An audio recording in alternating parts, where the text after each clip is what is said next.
Man, shout out to Beyond Beats and Culture. Welcome to another episode of Beyond Beats and Culture. I'm your host and cultural commentator, Chase the Dark Sage, here with my co-host. T. And we're back with another episode of Hip Hop Goodness because we are the most consistent hip hop show on the platform, but we also talk about the music over here. Make sure you hit the subscribe button and like the video if you have not already. While you're on your way in here on the show, make sure you subscribe to the YouTube channel because we got daily clips coming up. So that way, in case you can't stay for the full show, even though we do have timestamps in the description, so you can skip around in the show, but make sure you watch the whole show because there might be some discussions that you might be interested in, or you might actually hear some topics that you weren't really aware of that we brought from social media and things like that. But like I said, timestamps in the description down below, but also daily clips coming up on the YouTube as well, and social links, and the artist submission link is also in the description down below as well. You can't be soft, can't be sensitive, all that good type of stuff. And yeah, that's about it. B, how have you been? Man, I've been all right, man. Just moving just sucks, B. And it just brings back like I ain't moved in 2 years. So like packing things up, just thinking you don't have much, and then realizing like I do have some stuff. And then I was like packing up, like fixing up like my sunroom. And I started thinking like, oh man, it's not that bad. And I was like, I do have a whole storage closet on the balcony that's full of stuff. And but I'm it's like, a storage closet, so it's a storage closet. Yeah, though. It is. So you're already good on that though. Yeah, I am. But I was still like, damn, I don't feel like taking out that treadmill.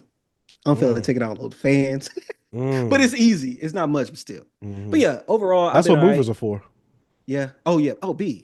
We doing it this year. You inspired me. Yeah, you got to get the movers. Oh yeah, look, we're grown men. You got to get the movers. Max, I want some college hunks. What they call them? Bombs on that, bombs. I want some big college hunks to come pick up my stuff. Hey, I don't know if y'all got them in y'all area, but we got them college hunks over here. B, who you use? College hunks?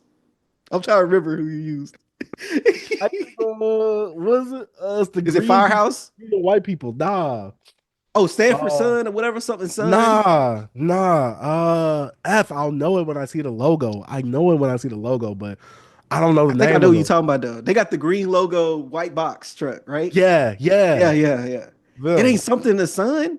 I thought it was something Sun. I mean, it could be. I don't know. Yeah. But also, hey, B, when they hit me with that $1,000 bill back there, look, they said a couple hundred an hour. I'm like, it only took about 3 or 4 hours to get all my stuff in and move it. I was like, okay, cool. They hit me with that 1,000. I almost died then. What they say, mileage, what they add up. Yeah, they start adding other stuff in that. That all be in the fine print. They be killing you, B. I'm like, oh, y'all know I don't want to read this. Look, you put the quote in, you put how far you moving, you get the quote, you like, oh yeah, I'm about to pay around this. That's about 400. That ain't bad. Extra 600 on top. Hey, B, you know us, we gonna read nothing but the bolded letters. Okay, we pay this. You looking there at the fine print, like, hey, you have to do this. I'm like, oh no, y'all know I'm not gonna read the fine print. Give me them big bold letters. Kindergarten. Look, that's why they put it in that little agreements and terms and agreements or whatever. Look, you hit that. I agree to everything. All them fees. Hey, they get you, B. What about yourself, B? How you been, man? I'm all right, B. You know, this weekend, at the time of us recording this video, it was record store day this weekend, and I had to go out. It's my first record store day pre-pandemic. I mean, post-pandemic. Since the pandemic. So yeah, doing that, I was like, yo, there's some stuff that's coming out on vinyl. I gotta support. I gotta go to the local record store and get some stuff. Lining up at like, let me see, I woke up at 5 a.m. Store opened at 7. I got there around 6 something because my stomach was tripping that morning. So yeah, I'm not gonna lie. I was kind of like, I was kind of cutting it close because I had work at like 9:30. It was getting around 8:30. B. I was like, yo, this line ain't moving fast enough right now. I'm like, what we doing? But I got most of the stuff I wanted. I scored like 5 out of 7 at the time because I got Bumby's Return of the Trill. That covers fire. Facts. And it was limited to 1,500. So Freddie Gibbs, You Only Die Once. Don Toliver's Chopped Not Slopped, Heaven or Hell. Gunna's Wanna. What was the 5th one I got? And Young Thug's Barter 6. Only one I wanted the other ones I was missing was Party Pack, Party Next Door's little EP of Lucy's that he put out, and a Lil Uzi Vert versus the World 2 / Eternal Take 1. Okay. With the Scott Pilgrim cover. So I was like, yo, right. I saw that. need that. Yeah, Mhm. it was sold out everywhere. But I quote unquote secured some copies of the stuff I was missing yesterday in the morning. So You did hopefully that stuff online? doesn't get. Yeah, I did it online. I had to join a 99 Vinyls Discord. Oh, you did? Yeah, I had to join it. I got to get them early links. I was like, yo, I gotta get that. I didn't B, know he was charging to get in the Discord though. B, I know the people that made that, so you could have just hit me. I just didn't. I should have hit you and like, yo, what you need? I had Yeah. them links, B. Who you think? I needed them, B. I didn't You need them. should have hit me, B. B, I think you're busy. I was like, yo, I gotta be I know, out here. but Look, hey, I'm hunting. Look, I'm hunting and gathering out there, B. now I feel bad. I ain't got no beef with 99. Get your money. But I'm like, Yeah. B, come on. Look, I've done I this didn't know for I had to pay to join the Discord. I'm like, yeah, it's just yeah, $2 a month, so it ain't bad. I'm like, I didn't know I yeah. had to pay. But B, come on, man. I know. Look, hey, I got what I I could want. I buy yeah, the you cancel got the it, you got it, subscription. you got it, you got it. You But know look, I did this for I was a mod. I did this for the disc. Like I said, uh-huh. his reference track, Yeah. I was a part of that. You know what I'm saying? We did this. He got the flow from you, B? He got the skeleton, B. You know what I'm saying? We was out here really out here hustling. I got it, bro. Oh, I should have, The but hey, OG. I was like, yo, I gotta get that. I was like, I need that. My main thing was the Bum B though. I got the Bum Yeah, B. I'm happy because that's one of my right. favorite Bum B albums. I think that's one of his better ones. And it's like a fantasy dream of like having one of my favorite current artists executive produce one of my favorite artists' album. Right, I'm right, like, right, I right. have to get that on vinyl. Like, there's no other choice. I have to get that. I knew you gonna get it. I knew Oh when yeah. you said, "Oh yeah, I need that bun B." I'm like, "Oh yeah, that's." I know he want that. Oh yeah, that was a look. B, hey, I went into the store. I saw the line. I saw people flipping through the records. Hey, look, I saw Mhm. people's hands going to the Bum B. Then they say skip it. I was like, oh, my heart. I was like, my heart. Thank God. Shoot, my last record store day was Oh, 2021. Like me actually, yeah, that was my last one going to. I remember leaving work.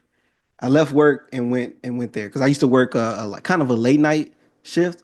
And right uh-huh. when I left there, bro, I just posted at the record store and back in Denton.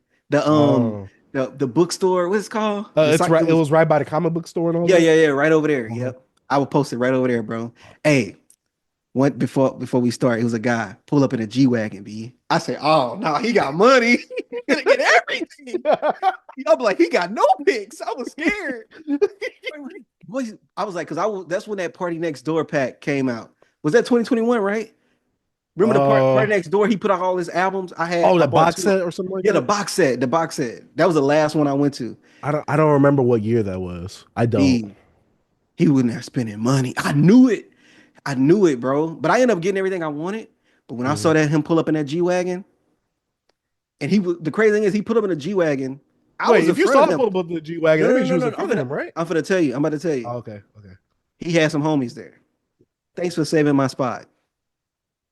Yeah, he had homies there already, so they all was right there. And I'm like, God damn. And I saw, I like, oh, he got bread, but I'm like, oh, I'm in front of him, but he had homies, bro. He went right in front. I was like, oh, he finna buy everything. That G-Rag was fire. I ain't gonna lie. But yeah, B, that was my last rec store day. Hey, I gotta 2021. attend some. I gotta attend some more when they start having more stuff that I want. Because Yeah, some yeah, stuff I know they have 2 record stores a year, so I'm really anticipating to see what's gonna be in this next one. But besides yeah. all that, what have you been jamming since the last episode, B?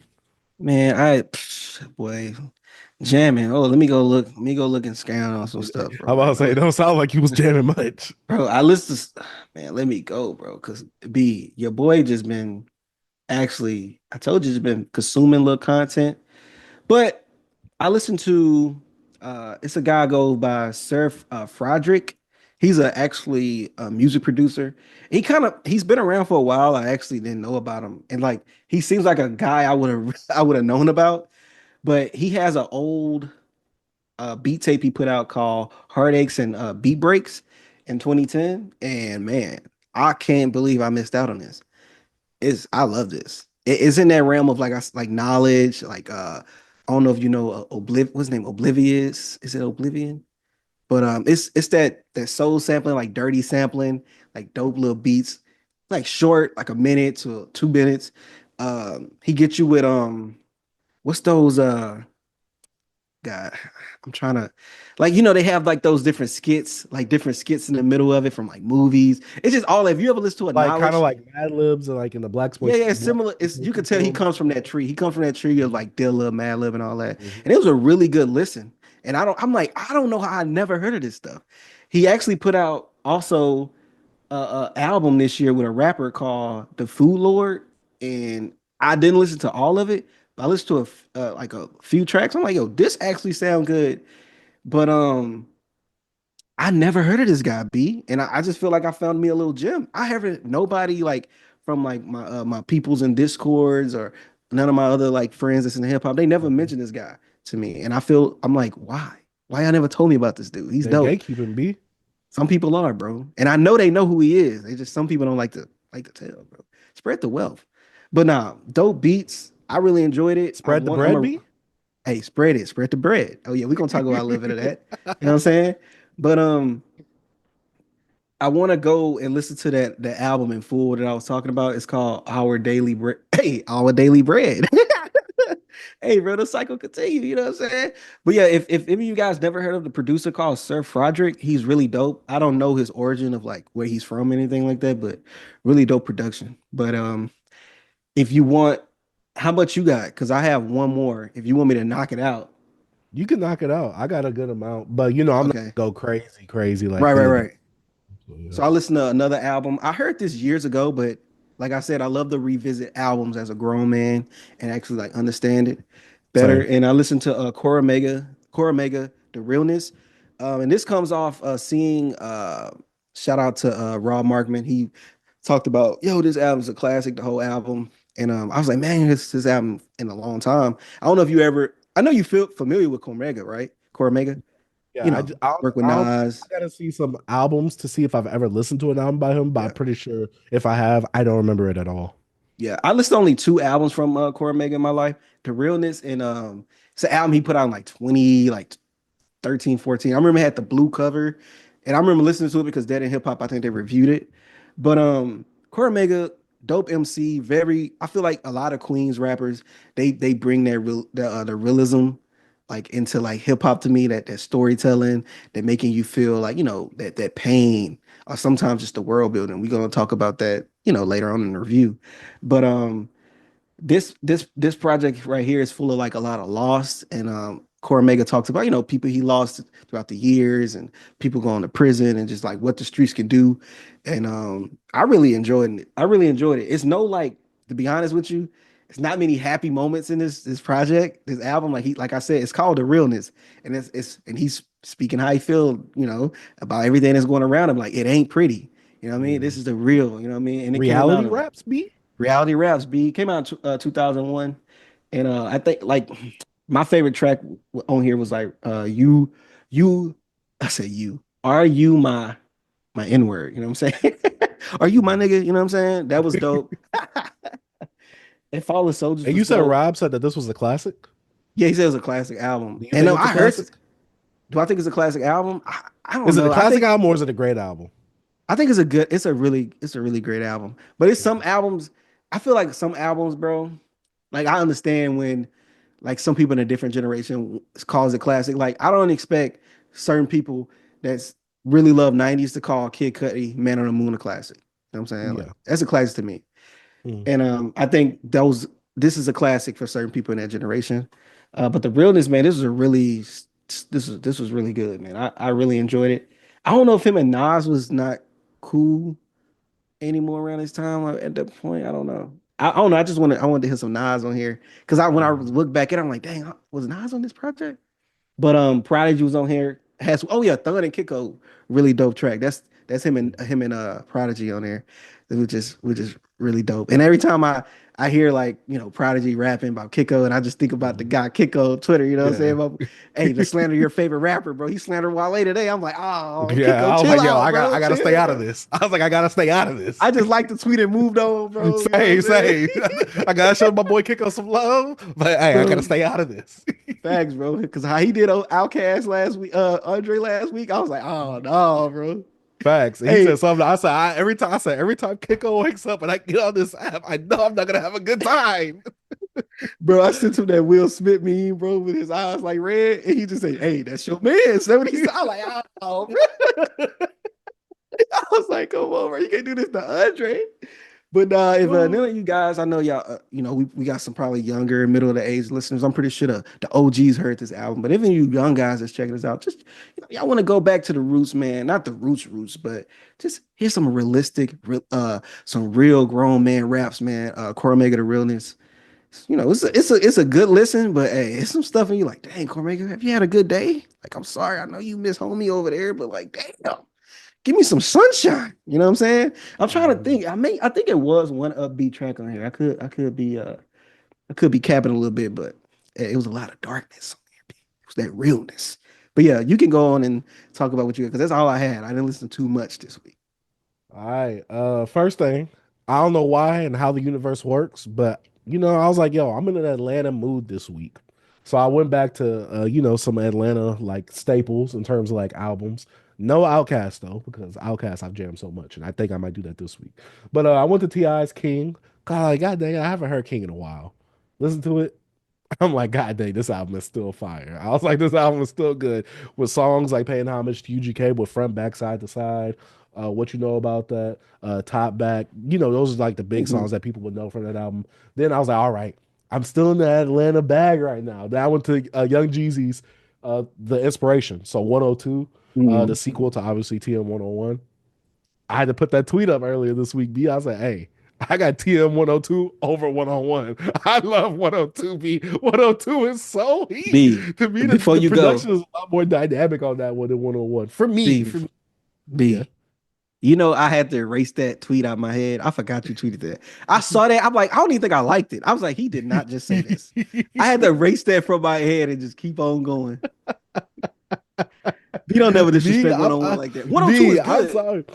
I love 102. I love 102 more than 101. I've always loved 102 though, but I like going back to it, especially like hearing 101 last year and doing a few listens of it last year and going back to 102. I was like, I'm like 102 is so good. I got to revisit 103 this year too, since I I haven't love revisited it 103. since like middle I love school. 10.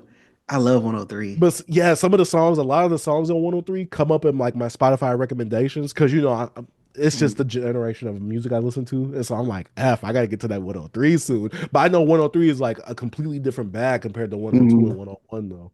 But yeah, It the is. inspiration, so hard. It's 102 good. is It's so good. hard. To me, it even has the better singles on that album, B. Go Getter, I love it.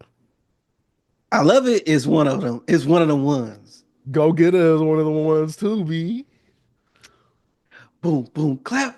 Boom, boom, clap. Come on, bro. Hey, hold up. He got some stuff on Okay, here, bro. no, he got Goddamn. some stuff on He got some 101. stuff I'm on just saying that 101, the bro. singles on 102 is better, 102 B. dope. But hey, 103, Yeah. he got some stuff too, though. He got some stuff on Yeah. 103 Oh, too. 103. No, he got some stuff on 103 for sure. But he got like to me that was like poppy G, not poppy Jeezy, but like a more radio friendly conscious Jeezy.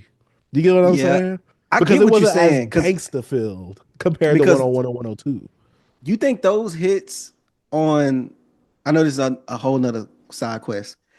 You think the hits on 103 were they bigger than the hits on the other two? I Like with think my I think that president at the is time. black. Oh, that's recession though. That That was is recession. recession. I'm bugging. I'm bugging. But Put On was big. Put On was big. Jeezy has always had a huge look. Jeezy from 101, 102, The Recession, and 103, huge radio hits. I Because he mixed had up the Lose My albums, Mind. B. He had the remix with Drake on there. I messed up the albums. I Uh-huh. like 103, but I love Recession. That's the one Oh, I love. Recession is heat. Recession is heat. Yeah, But I Recession will is the say one though, I it love. does run its course though, because like I Yeah. said, like I think 2 or 3 years ago, I went through some of Jeezy's discography again. I was like, 103 definitely runs its course, just like 101 does to me as well. But I'm I love like, 101. it's they're classics though, classics from back Hmm. then. I gotta get the Recession on vinyl. But yeah, Yeah. I gotta listen to 103 again too though, but because I haven't listened to that since I was in high school. That and all the Jeezy mixtapes. I'm not going Hmm. back to the but speaking of Atlanta, again, went back to another Atlanta legend. Had to listen to a Gucci Man project. I wanted to listen to a sequel project. I'm like, all right, I've been listening to these other sequel projects. I went to Back to the Trap House.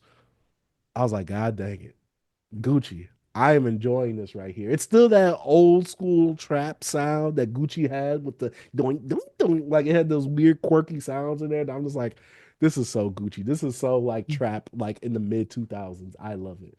And another project I had, Chamillionaire's Mixtape Messiah 7. If you guys don't know, I have been doing this revisit of like all these Houston albums for 2005. And I was like, F it. I want to listen to some more Chamillionaire. Went to Mixtape Messiah 7. I was like, dang. And it's the last Mixtape Messiah. So I was like, all right, I get it. I enjoyed it. I didn't get to listen to the second disc because the second disc is now on streaming, and plus he's removing some of his mixtapes off of streaming as well. So I was like, I want, even though I got them, I got them, but I just want to listen to it one more time on streaming. And then last thing I listened to was Ken Carson's newest album, More Chaos, which is a sequel to A Great Chaos. I enjoyed it. I thought I wasn't going to. I thought he was going to run his course. I'm like, I'm like, Ken Carson, your rapping performance is better on this album. I'm not gonna lie. Is it the best? Of course not. It's Ken Carson. But in terms of like, Opium kind of having this wave of how Destroy Lonely came out last year, Playboy Cardi came out this year, Ken Carson came out after Playboy Cardi.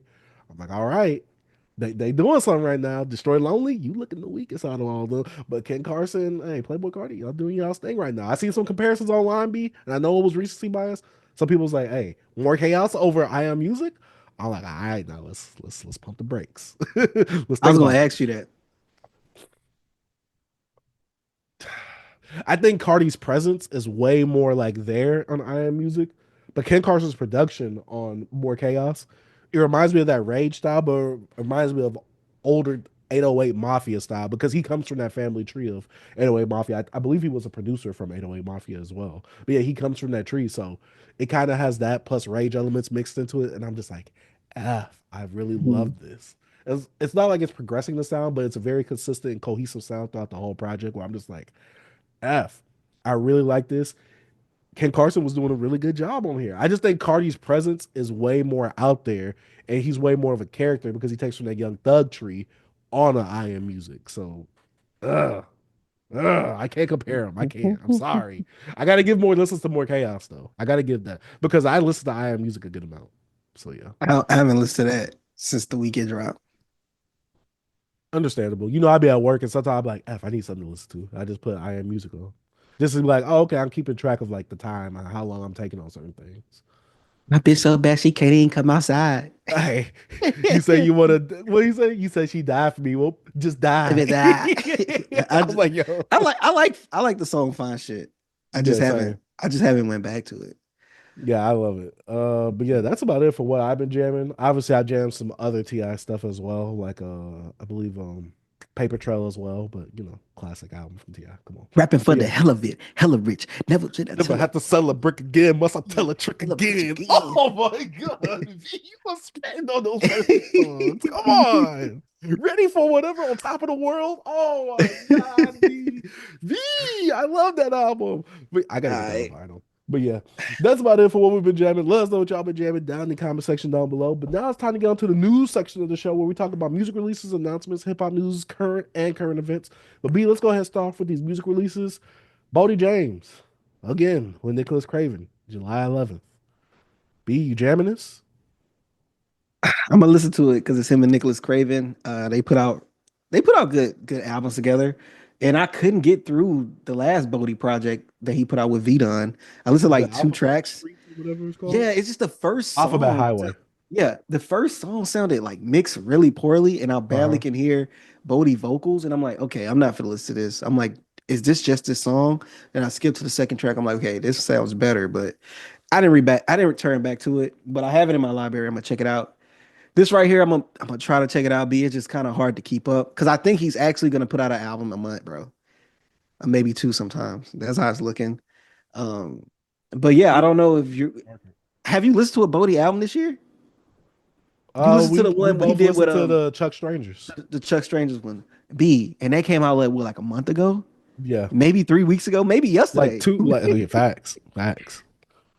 Like, bro. So, I'm not anticipating this. I'm not hyped for this. Baldy is one of those people, like, how people make like FD Signifier when he makes those essay videos, analysis videos. That's Baldy James's lanes right now with albums. He releases an analysis album each month. It's like, it's just, you doing the thing that you do. So, hey. Yeah. It's you're oversaturating your discography, and your discography is now becoming watered down, and now it's over. It's overwhelming. It's like it's one of those ones that's like it's scary to get into. So It yeah, gets to the point where it's like you're watering it down and not saying like, oh yeah, you're putting out, good, okay work because you're doing what you do, but you water it down in the sense of like it's too much. You know what I'm saying? You get what I mean? And it's no offense of like I know people like, yo, if you love his music, you're a fan, you're gonna check it out. Like, what's wrong with him actually, putting out music? This is his job, this is his livelihood, just how we put out videos every week or every day, or however you want to look Mhm. at it. And I'm like, yeah, I understand it, but it's also an art form, it's also music. And sometimes you gotta consume, it kind of plays into how our attention span is already short. And now you put us onto another album. But as a consumer, it just can get a little bloated, bro. It get, you eat it so much or whatever, you don't want it no more. It don't taste good. It don't taste the same no more.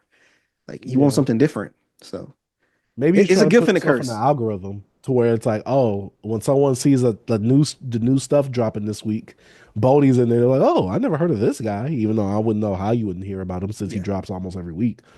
And But it's yeah, not, I'm hoping Bodie is all right still because we yeah, talked about this facts. before. And it's like a thing of this too. I know it was before our like before our time, like actually like listening to music. But when Master P, No Limit or whatever, when they was hot, they was dropping.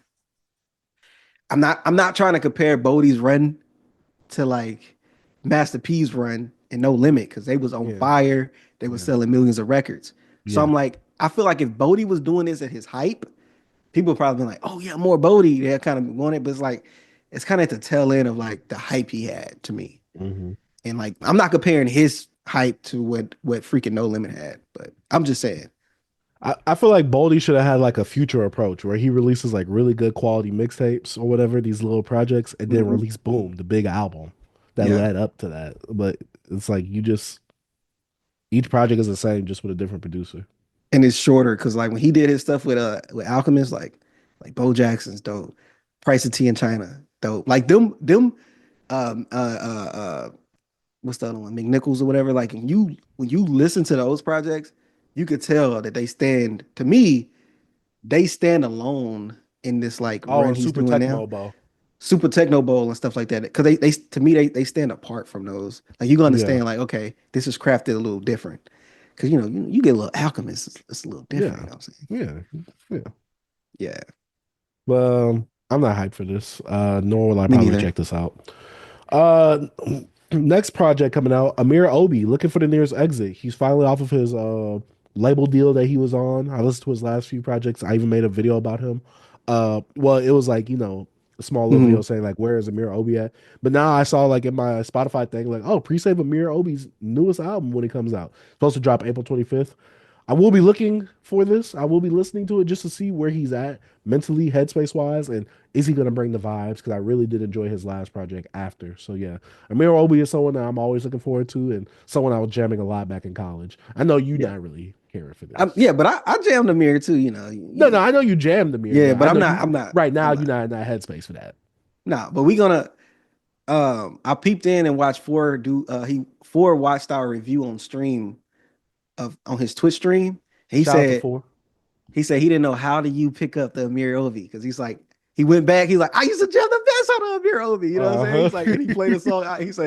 He's like man that's crazy that he called that. You know what I mean? So we inspired for with the review B. You know what I'm saying? hey, So hey, yeah, fire, fire. yeah. I was like yo But you because know, I I was was a huge Amir Obi fan back yeah yeah then, yeah. though. He's Like like how do Amir you pull Obi, that? Navs, and stuff like that. Like Hmm. that was my bag back in college. That's Oh yeah, all the most stuff I would definitely. listen to. All you wanted was that atmospheric, like Uh very huh. vibey. Uh huh. That was your bag for real. Even when we made mixes, I knew what you was gonna bring. Oh yeah, some of the Tory Lane stuff. Like, come Yes, on, that bro. was all me. It was all B, bro. I feel you.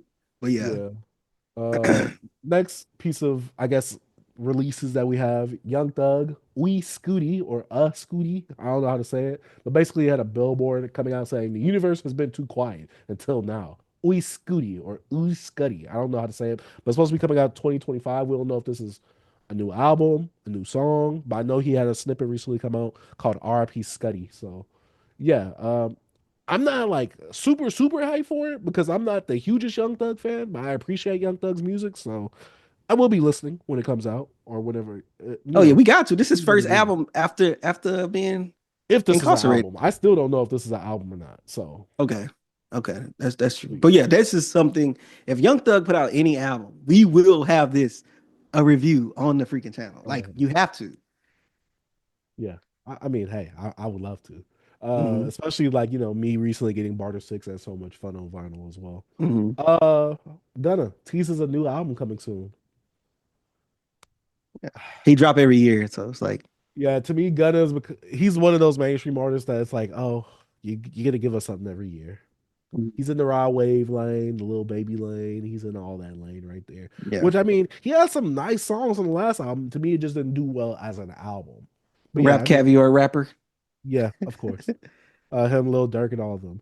And last music release announcements that we have Ty Dolla Sign launching his album site right before he went to perform at Coachella. So I believe his album is called Tycoon, which is a crazy name, but I get it. Not hyped for this because I didn't even listen to Ty Dolla Sign's last album called Featuring Ty Dolla Sign. B, are you hyped for this? No. All right, B, let us know what's dropping this week, man. Hey man, we got Wiz Khalifa, Cushion OJ 2. We reviewed Cushion OJ 1 on the mixtape last week. Classic mixtape. So this one right here, full of features. Are you gonna check it out, B? I don't know if we discussed. Are you gonna listen to it or not? I'm checking it out.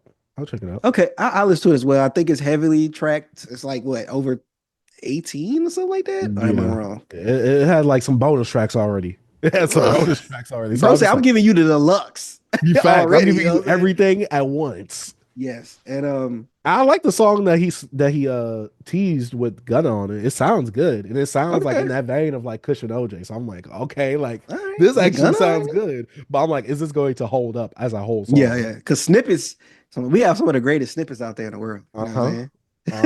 And then when you hear that whole song, you like, Like, ooh, like, didn't hold this up. sounded better as 15 seconds.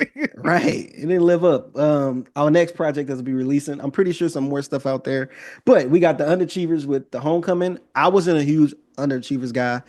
I never really got into them. I checked out, some mixtapes, of course, but when it comes to the Beast Coast crew, I was more like Flatbush Zombies, Pro Era, and all that. But what about you, B? I know you liked them a little more than me, right? Yeah, I like the Underachievers back then. The one project Indigoism Yeah, and Flatbush Indigoism. Neighborhood or something like that. Like Hmm. I enjoyed those projects. Shout out to my boy Tabs. He the one that put me on the Underachievers back when we Hmm. was in high school. I'll check this out, see where they're going at with this one. But it's not like something like, oh, like I was such a huge fan that I could be like, oh, let me rank these projects as soon as I hear them. Whenever I hear the Homecoming, I'm just hoping it's good music. And I'm trying to see Yeah. what they're going to talk about, especially as they're older. Artists coming from the blog era, artists around our age. What is the subject matter going to be about? What is the production going to be like? That's what I'm really interested about, really. Do you know they last album they put out like what year that was? Will it be like I 2018-ish, know they did that Beast 2019? Coast album with everybody like Flatbush Zombie and Pro Era in them. But let me see, what's their name again? The The Underachievers. Underachievers. Yeah, I have to look at how to spell it. Let me Yeah, I see. wonder. I'm looking at them right now. And I'm looking at an EP. They came out with an EP in Because 2024. I want to see how They how came out with far an album removed. in 2019 called Lords of Flatbush 3. Okay, okay. Yeah, so I just don't know. I haven't heard anything about them in years. So hearing stuff about them this year, it kind of like how far removed they are making music together. Because I remember Flatbush dropped something like a year or two ago. mhm, I think 2 years ago they dropped something. mhm. Because I know they've been, Michi Darko and what's the other guy name? I can't think of his name. Uh The one with the beard. I cannot think of I his know name. the one with the He huge pops, beard, light skinned dude. yeah, he pops up on some people albums sometimes too. Just can't think of his name. But yeah, I know they do their thing. And the producer, he raps and produced the other group. I can't think of his Uh, name right now I either. can't think of the name either. Yeah, But I I just know it's a Michi trio. Darko name always But stuck that's out to because me. he has the one that he was like the person. Oh, Michi Darko, Zombie Juice, and Eric the Architect. Okay, Eric is the producer and Zombie Juice. He Uh-huh. be popping up on stuff, yeah. Yeah. But yeah, I know they have their own perspectives of like solo stuff, but I Mhm. don't know the Underachievers individually, so I don't know what they've been doing. Like I don't even know their names, but the Me Underachievers, neither. like that's bad. Yeah. But I don't know. I'm gonna have to do a little research. I might check this out. I might check it out just to see, just because it's been so long since I actually like listened to them. Mhm. I probably ain't listened to them since like 2014 or something like that. So I think I listened to Indigoism last year. I went yeah, back to go listen you to went it back and last check it year. out. Yeah. Wow. So But yeah, yeah. But that's about it for music releases announcements. Let us know what y'all are hyped for or what y'all going to be checking out. Let's go on to the hip hop news and current events. Very, very slow news week because Coachella is currently happening. Tay K found guilty in his second trial. This comes from the boy Kirko. The conviction stems from a 2017 shooting in San Antonio. Sentencing is expected later today. Mhm. Jeez. It's just, it sucks. It sucks Yeah, that you had to do this because I don't know the reasonings. I don't really care to know the reasonings either. It just sucks that, all this is happening. yeah. I Take really it, don't have and much. I know TK had a really hot, huge buzz, like what, 2018, I 2019? think it was 2017, 2016, This is what around 27. the time we was living together, right? Nah, it was before that. B. I went in then when he took Oh off. yeah, you're right. But we was listening to it a lot though. We was listening to those songs a It lot was though. like 2016ish. Yeah, Okay, because yeah, he you're was right. like he had that. I didn't beat it. Wait about beat. I didn't What that beat the one song? race. Nah, I know the race, but he had another one about Oh, the chopper my beat me, chopper. something like that. Yeah, oh yeah. I used to always say that. I used to hit him with that chopper beat me. Yeah, you know what I'm saying? Yeah. But yeah, man, it's unfortunate what happened to him. He was so young, and being around, older people, and they was out here just doing hood rat stuff, B, and it just sucks. Unfortunately, like this ruined his life. Like you said, the sentence is later today. I don't know how much they're gonna give him because he's not guilty of capital murder, but he is guilty of murder. So Mhm. I don't know. Prayers to his family, and he looking that dude look me and that little He look TK, he you looking see him, like Shine. He looking like bro. He Shine with look the glasses on Yeah, B. I'm like, yo, this crazy. He it aged him like a mug, bro. He looks Mhm. like he peaking 30 something, like a Yeah, little, yeah, he's been stressed in there. You know what I'm saying? You know the things they do to young kids. So I don't know. Well, sadly. yeah. So Yeah, shout out Tay K, man. yeah. I don't know what Hey, else to say. me neither. I Hold really your don't have head, much to buddy. say. Hold your head. Hey, I just hope this is a lesson for a lot of other young people out there. Mhm. Uh, don't be involved with the wrong crowds and the wrong activities. That's all I can say about that. Facts. Facts. Uh, Hey, and bro, last before piece of you news. go, B, I was Uh-huh. that guy before the homies did. Hey, let me go. Let me out. What y'all finna go do? Hey, Hey, let me step out. I'll just walk hold home. on, hold on. Hey, drop me off right here. In I fact, don't. hey, in fact, don't give me any details of what y'all about to get into. I'm not trying to snitch. I don't want to Hey, know anything. Hey, I'm with the homies, but I'm not the homie that's like, oh, because I'm with the homies, I'm just gonna be bad. No, some stuff y'all can do. All right, I kick some doors. You know what I'm saying? I throw some little rocks in somebody's house. I'll bust uh, some windows out. But uh, hold on, y'all finna do who to who? All right, let me out. hey, hey, be with the homies.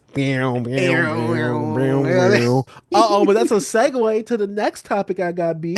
Kendrick Lamar dropped the Luther music video. Mm. And the internet, man, we just swarmed with numbers talk again. It's just the numbers talk again.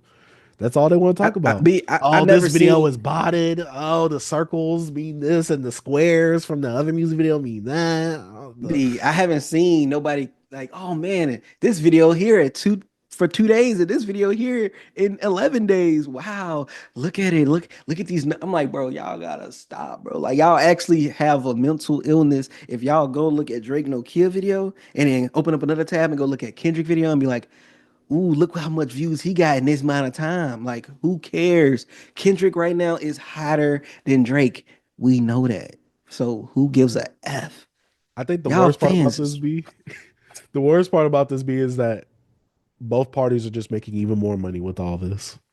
Everybody's like, "Yo, I made a playlist of No Kia so we could get it to number one to overtake Luther."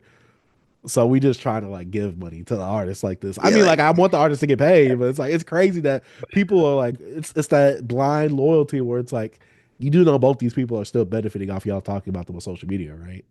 yeah, it's so crazy how like the roles reverse. Like I used to, like I said before, like back in medieval times and back in the day, the entertainers was the court jesters, like the people they we was more valuable. The fan, you want to value your fan, but now you got fanatics. So anybody, especially with a large group of fan base, they're gonna love them, their artists, their favorite actor, their favorite musician or whatever. and it's just sickening. It's looks like a sickness. Like it's so crazy because I'm like, I never think like that. I never cared about a artist this much. Like I wasn't a part of a freaking fan page or stuff like that. Like I just didn't care. I didn't care that much. Like so sometimes when I got into music, like Discourse, like back in the blog era, and I hear some of the stuff that people say on message boards, like I was in the comments of Top Five Troy's live stream Friday, and then we was talking about the whole. We're gonna talk about it, but just how certain people speak so highly of like an album or something like that, and you'll go check it out, and you're just like, huh? Like, what? It's not even what you saying it is. You get what I mean? Like, J. Cole's For Your Eyes Only. yes, bro. That's the It's just prime so example of that. facts. And J. Cole, it's like these fans, bro. These fans, especially the Kendrick and Drake fans, we talked about it. I feel like we talk about it every week. They are becoming, some of the worst fan bases known to fandom to me. Yeah, for Like me, they're just worse because of the hip hop discourse. They're not bad like on the Barb's and like Taylor B, Swift levels, I think but I think y'all it's going up stories. there. It's stories of them like on the doxing tip. B, like I think on both sides, they're wilding. B, they're doing it. They are wilding because you understand when it comes on the Kendrick space, you gotta understand it's amplified because you got Kendrick fans and you got Drake haters. So it's like all intermingled right now. And Drake fans, most Drake fans are not like super hip hop fans because Drake pulled from all genres, all walks of life more than a Kendrick Lamar would. So I don't know. It's like I didn't watch the Luther video. I don't care to watch it. I don't care. People, I'm sick of people. Oh, this is how you do a black and white video. Oh, Y'all B, don't. what You about don't. the worst part when, oh, this is a strategic move by Kendrick Lamar because he got the same director from God's Plan who directed some of Drake's music videos. He also directed SZA. He also directed she my bad. Excuse me. She also directed SZA. She also directed J Rock. She affiliated with TDE stuff as well. She's doing her job. So, oh my god, it's a strategic move. Like, get out of B. here. Hey, This is yo, how you what's that, tastefully use black women in the video. bro? You know that fantastic hip hop guy? Oh, you That talk about the dude, one that puts all them thumbnails, yes, the that Drake and dude is one Kendrick of the thumbnails? worst. He's a grifter. It's so crazy. Like he put out a video, a breakdown, and like, yo, this is why Drake failed. This is why this. And talking about the Luther video, I'm like, why are you talking about Drake? Oh, and then at the whole time, bro, he kept repeating the same thing. See, this is why Kendrick, he's giving us a message of something he got coming. It's gonna be even bigger. Like, oh my, like saying all this stuff. And I'm like, bro, you're just filling up this video just because you know it's gonna get views because people hate Drake and Kendrick is hot right now. Sounds like somebody else we know. I can't wait to. It's gonna be a correction. It's gonna be a big correction when it comes to this YouTube music discourse. Is the whole system gonna correct themselves, and then all you like Drake of haters and like all the Kendrick Glazers and not being objective, watch y'all gonna feel that y'all gonna go through a recession. I'm telling you. Watch, it's gonna happen. Like it's a correction when it comes to like after the pandemic, like the market always corrects itself. YouTube market and hip hop discourse is going to correct itself. And a lot of these people are going to get sick of the same discourse. They're going to get sick of you talking about Drake. They're going to get sick of you talking about Kendrick. Watch. I'm telling you, it's going to happen. B, you know what would kill all this talk? Once What? Kendrick and Drake get cool again. B. If That's Nas going and Jay-Z could do it, if Rick Ross and Jeezy and Gucci could do it, yeah. these two could do it. And once all this comes out, oh, this is a strategic move from Kendrick on his part because so and so, so and so. I thought Drake wasn't part of the culture. Now, if these two are friends, now it's a strategic move on Kendrick's part. Like, all right, dog. And then they try to boost up the stuff that Drake said on Ada Ross stuff, talk about like, oh, I want you to box somebody. Oh, you talk about, oh, we're not gonna say no names. And, doing all that. Yeah, yeah, Drake yeah. is always playing it up and playing his character up, but I don't really have no problem with that. But he already knew people were gonna clip this up. They're gonna put it on NFR, they're gonna put it on Kirko, they're gonna put it on Twitter. Stuff is gonna start going viral. And then, Hitta, J3, whatever his name is. I said it earlier today on Twitter. I said this Mhm. guy gets more talked about for his tweets than his actual music. Because he's like, oh, we could set up the boxing fade or whatever, him and Glasses Malone. I'm like, We don't duck no fades. B.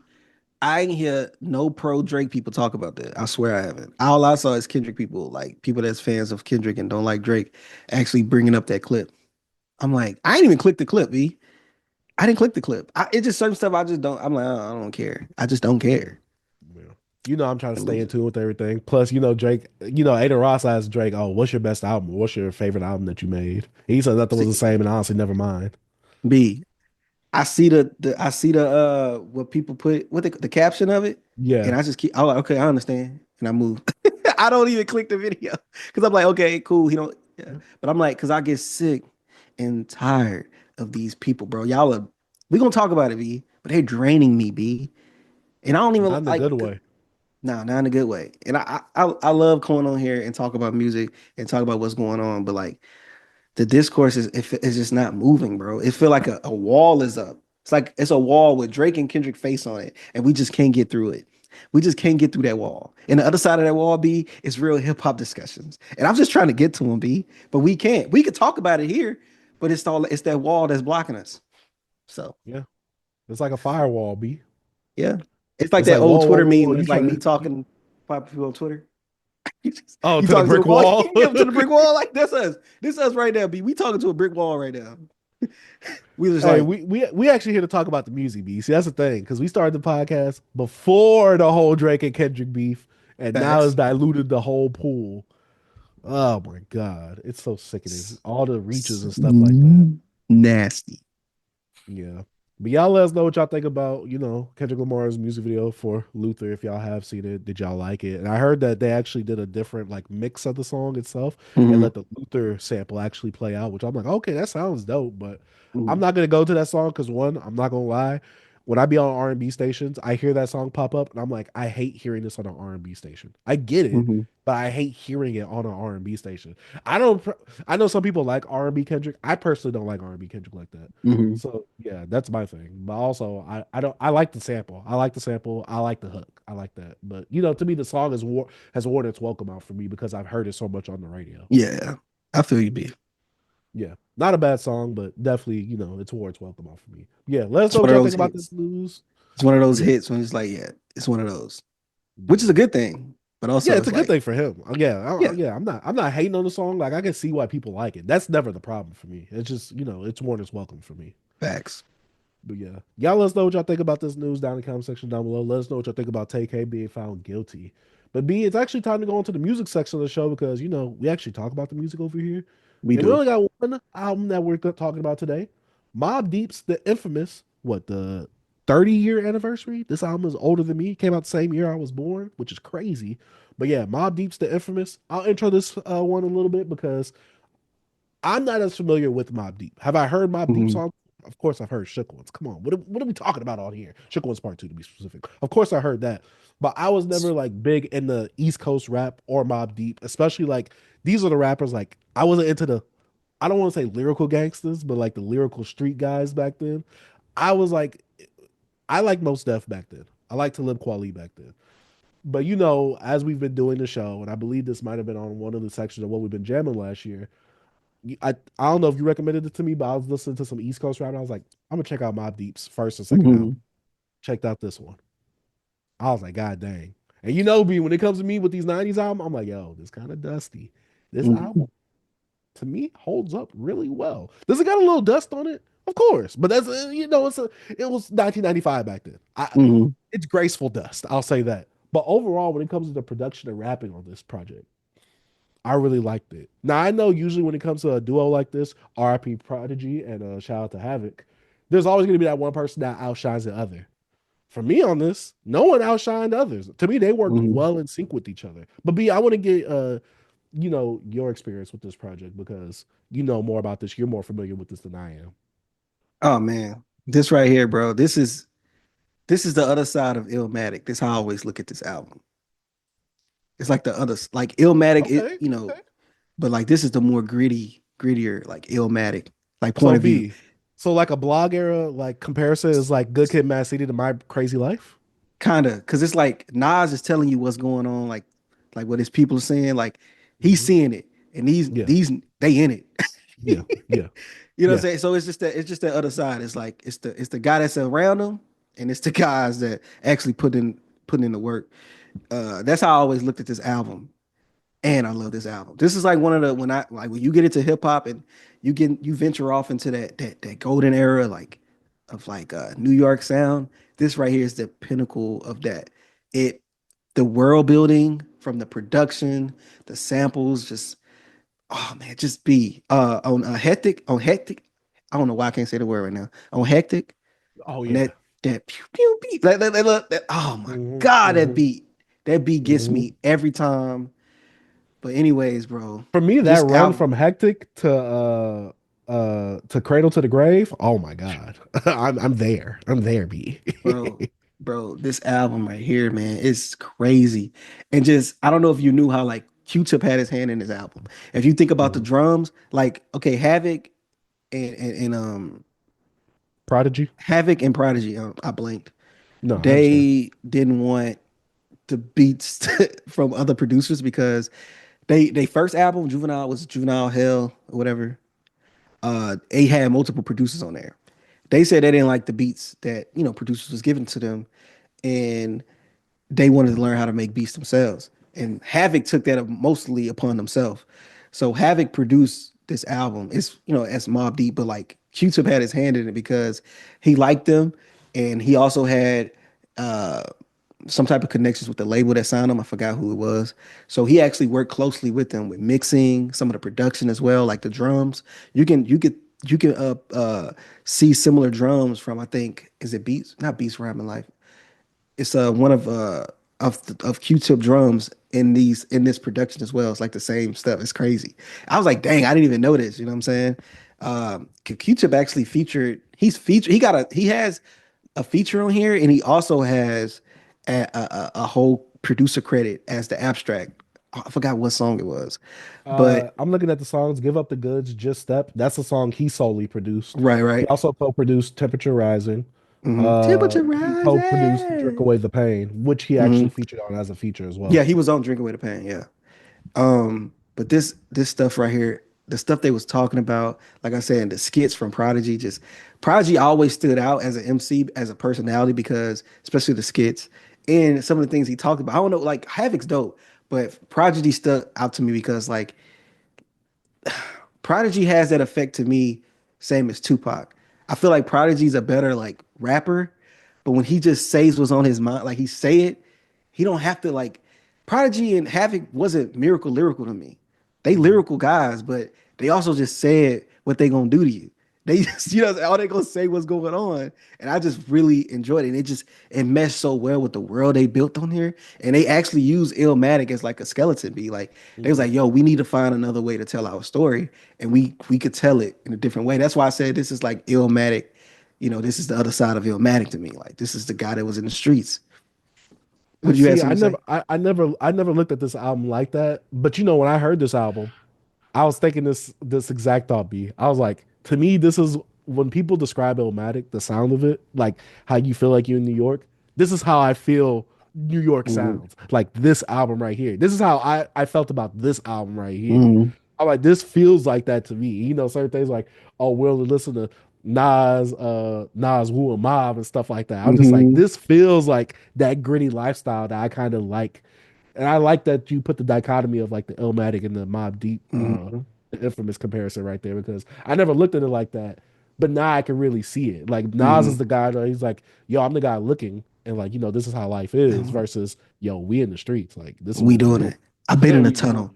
Hey, I'm a little skinny mother, but don't tell me you can get you stabbed and shot up. We don't want to. We want to save you some money on them hospital bills. You know what I'm saying? it. Like, Yeah. He talk about, hey, we come from the hey, era of tussling, but I hey, got that yeah. gun on me. I'm like, So that's why I was like, man, when I first heard, because I heard Illmatic before this, and when I uh-huh. got into this album, I'm like, oh, like it always clicked because it also done been from Queens, and then also the connection of like how Queens rappers like their perspective of things. They keep it real, they keep it raw. Like that's why it's a difference between like Brooklyn, Harlem. Like that's one thing I like about New York because you could tell the different MCs of like some of the context of like just Uh-huh. also just I don't know just how they interact with each other. It's just different. It's kind of dope. Even though they all from the same city but different boroughs. Mhm. It's like kind of cool. But man, this right here, bro, this album, I re-listened to it today. I really didn't have to re-listen to it. I just had it blasting on the bigs just to do it. You know what I mean? Like eye to eye, bro. What's good? Yeah, eye to, with Nas and Raekwon. Oh my God. And this, Mm. bro, I don't know if Mm. many people talk about the intro to this album, This intro is it sets it so perfectly, bro. The Hmm. production on it, I always hear that for the first time. It's like, when you hear it's certain albums when you don't return to the album all the time, but when you Yeah. listen to it again and you hear that intro and it's just like, this is so dope. This is Like I one of know what I'm those. about to be in for. Yes, bro. This intro gives me that experience, and also the clips. Laura Willing, do do Mhm. do do do do do do do. It just certain songs that like bring you in, like, and Mhm. that intro just sucks you in, like, pause. Just this album right here, bro, is just amazing. This is this is an album when you like, okay, you put this in. I don't know. You put this in like top 10 hip hop album to me. It's like one of those you could fight for, and I will never be like, okay, boom, I'm gonna disagree with you. This Mhm. is one of them albums. This is Do you prefer this. this over Hell on Earth? Ooh, I love Hell on Earth, but I think I do just because I told you it's like sometimes you get to introduce to some people and like that album stuck out to you, and it's kind of hard to like move on to like Mhm. another album being your favorite. I think, yeah, but Hell on Earth. I listened to that joint last year as well, like, because but, One of the that joint ones. crazy. It's One one of the of the ones, bro. ones. But this one right here is just different, bro. I love it because it's certain, like, it goes the highs, boom, another one, Hmm. boom. So if I was, Hmm. and then at the end they hit you with shook ones, and then the party's Yeah. over or whatever. But like this album's crazy, bro. It's a really great album, and I'm Yeah. pretty sure it's more stuff I don't know about it because like I didn't live with this album. I heard it in Yeah. like for the first time in like 2008 or something like that, 2007, 2008. So I don't know. Great album, B. Yeah. For me, this is like, and I don't know if this is blasphemous for me to say. This is Mm-hmm. like the East Coast riding dirty for me. This is how I felt with this album. Like this is The an East album Coast that Ride perfectly, Dirty. yeah, to me this like perfectly encapsulates like that lifestyle because I feel like I'm in it when I listen to this album right here Mm-hmm. from these two dudes. Obviously, one of them is mostly producing this project. There's gonna be those two rappers both bouncing off of each other, both giving really good synergy. I really Mm-hmm. enjoy this album. I when I'm in it, like I'm all the way in it. Like there's no song that I just dislike. There is one Mm-hmm. song where I'm like, okay, this kind of feels a bit different from what we're usually getting on this album, which is Temperatures Rising. But I really enjoyed that song because to me, it kind of gave me a different mood compared to a lot of the other tracks because they felt a bit more gritty versus Temperature Rising. It felt a lot more light. But also Q-Tip as the abstract helped produce on that one as well. So yeah, it's And just then how going it into this starts project. off, it gives you that old school vibe, that how temperature Uh-huh. rises drop. But that's a good song. This Yeah, album is I so really good. enjoy it. Yeah, I really enjoyed this, and there was nothing that really went over my head like that. I think, and this is also like them younger because like when I'm first listening to this and I gotta really listen to it, I can barely tell their voices apart. Mhm. But like if I'm really sonically like just honing in, I could tell them apart because obviously as you get older and as technology has grown, you could definitely tell them apart sonically like from their Mhm. voices. But for me, I was listening to this album again, B this weekend. I'm like, why everybody like Shook One so much? Like, I'm like, Shook One's Yeah, not even as good as all this other stuff. That's the mainstream one. And yeah, I got to yeah. Shook One's part two. I'm like, F, I was Dun, wrong. Shook One's part two is still good. dun. I'm like, Hey, what was I talking about? What was I talking about?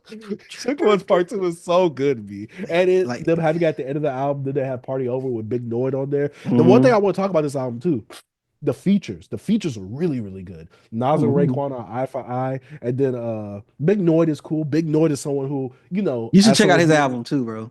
Big should Noy I, got a dope project. Yeah, because he I got a thought dope that his album. performances on this album was really solid as well.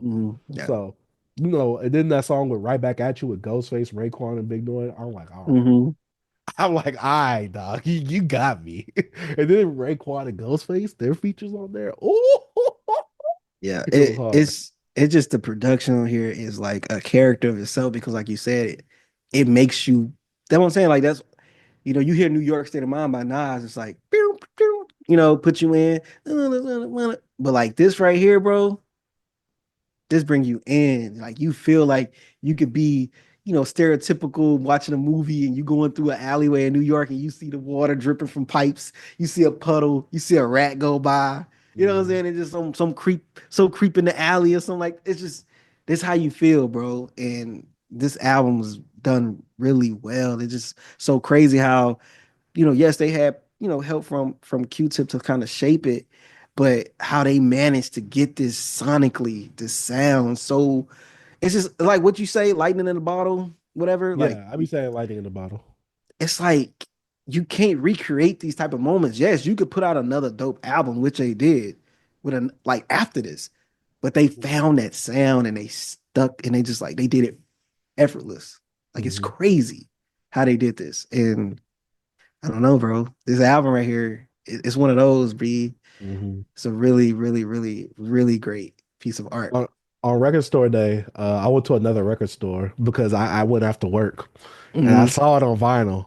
Oh Yeah. my gosh, B, I want the cop so bad. B, I want the cop so bad. I'm like, oh, we reviewing it this That week too. I was like, nah, that's what yeah. that's one of the ones, man. That's essential. I don't have it anymore. When I sold my collection, I got rid of it, but I'm gonna get another one. I had the I think the VMP version with the orange and blue. I had that version. I didn't I know they think I had need one. that back. I Yeah, saw if like I'm not the mistaken. Yeah. audio file version, the 180-gram one. That's the one I saw while I Yeah. was out. But Yeah. yeah, I was like, nah, let me chill. But this is an album that I will have to cop one day because I really Yeah. enjoy. This is one of those East Coast albums that I really, really enjoy. Probably Mhm. like, especially from the '90s, top 10 East Coast album for me. Because Yeah. I don't like East Coast production like that from back then. But I this know one this is sound. Oh my bad. I know this sound corny, especially like as an outsider. But I have a playlist that like of albums that whenever I go to New York, I'm gonna play because I just want to. I know that sound like crazy, but like I want to listen to these albums in New York. I know it probably gonna feel like the '90s, but it's just some songs you just like. Dang, I just want to experience them in the city because yeah, like it's different. It's a different vibe. You know, you might yeah, love the album more, a different experience. So sometimes you gotta how that's why regional sounds are really important in hip hop, bro. Like I said, they influence, especially they get big enough, they influence the whole culture.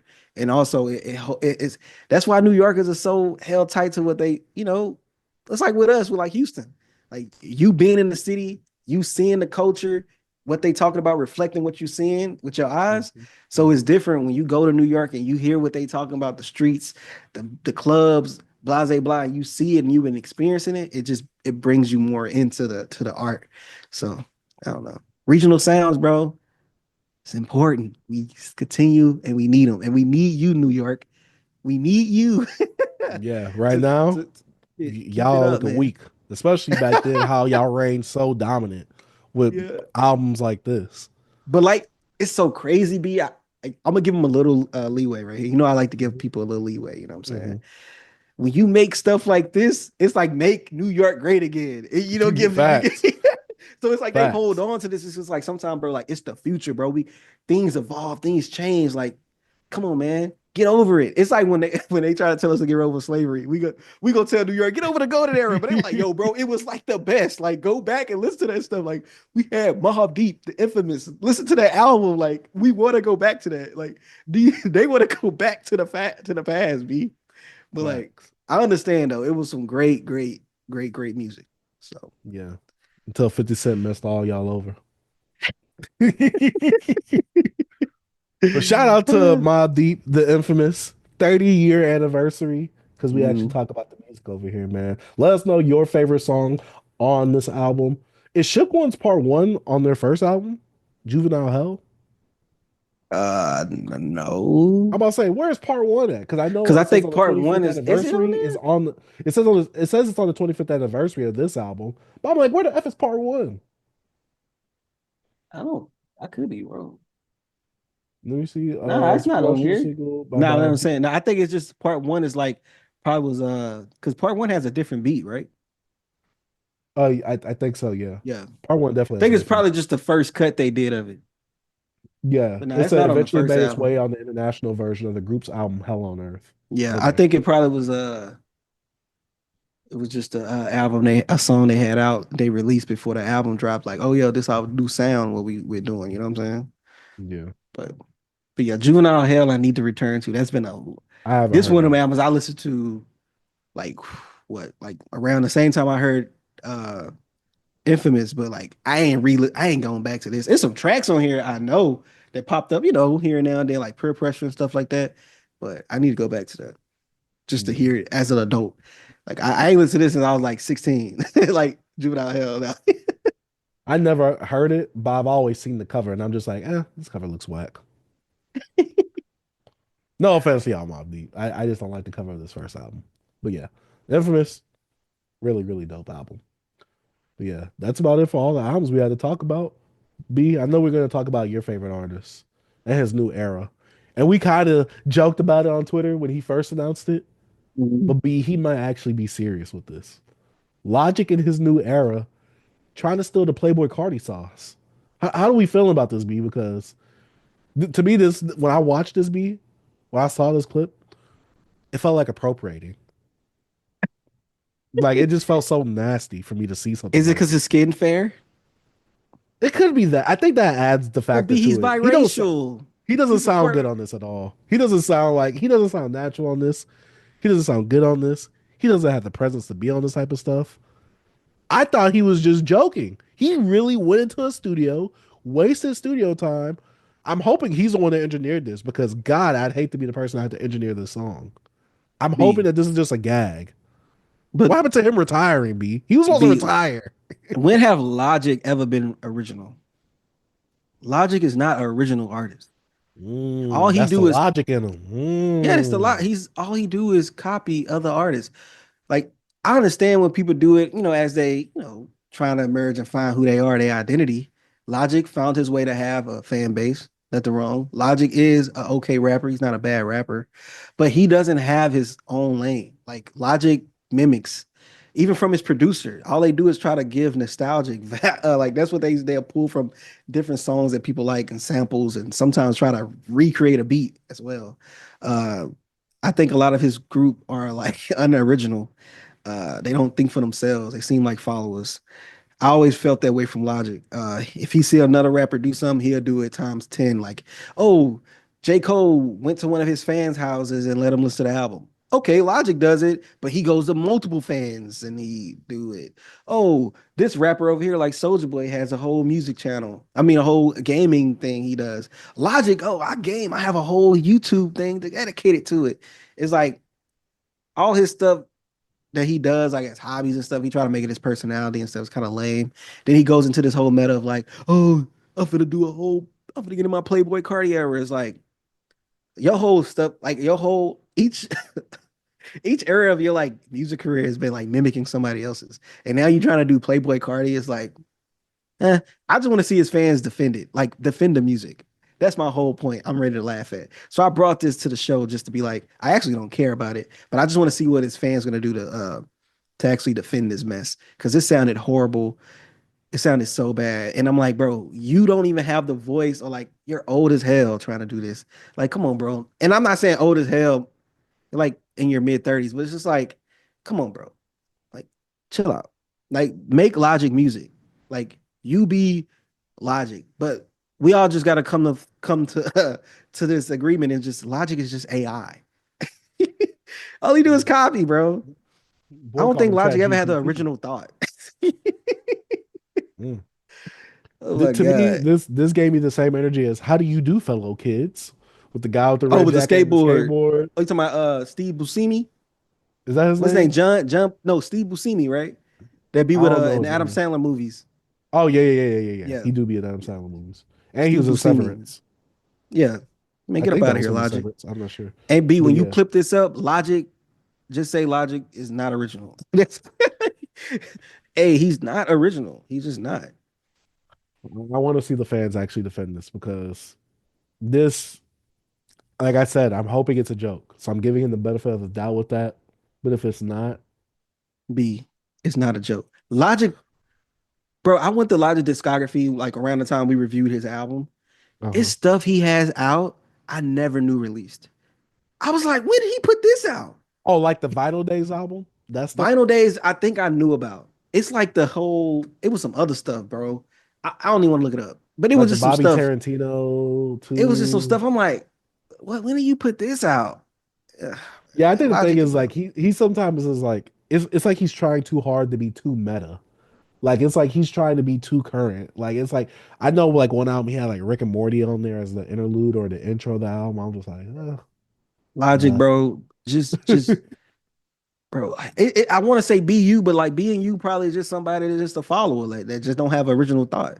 So that's probably somebody, that's just you. My bad. You just corny. And there's nothing wrong with being it, but you just corny. Well, I mean, it depends on what type of corny, but yeah. Nah, yeah, it does. And that nigga's corny. He's that corny.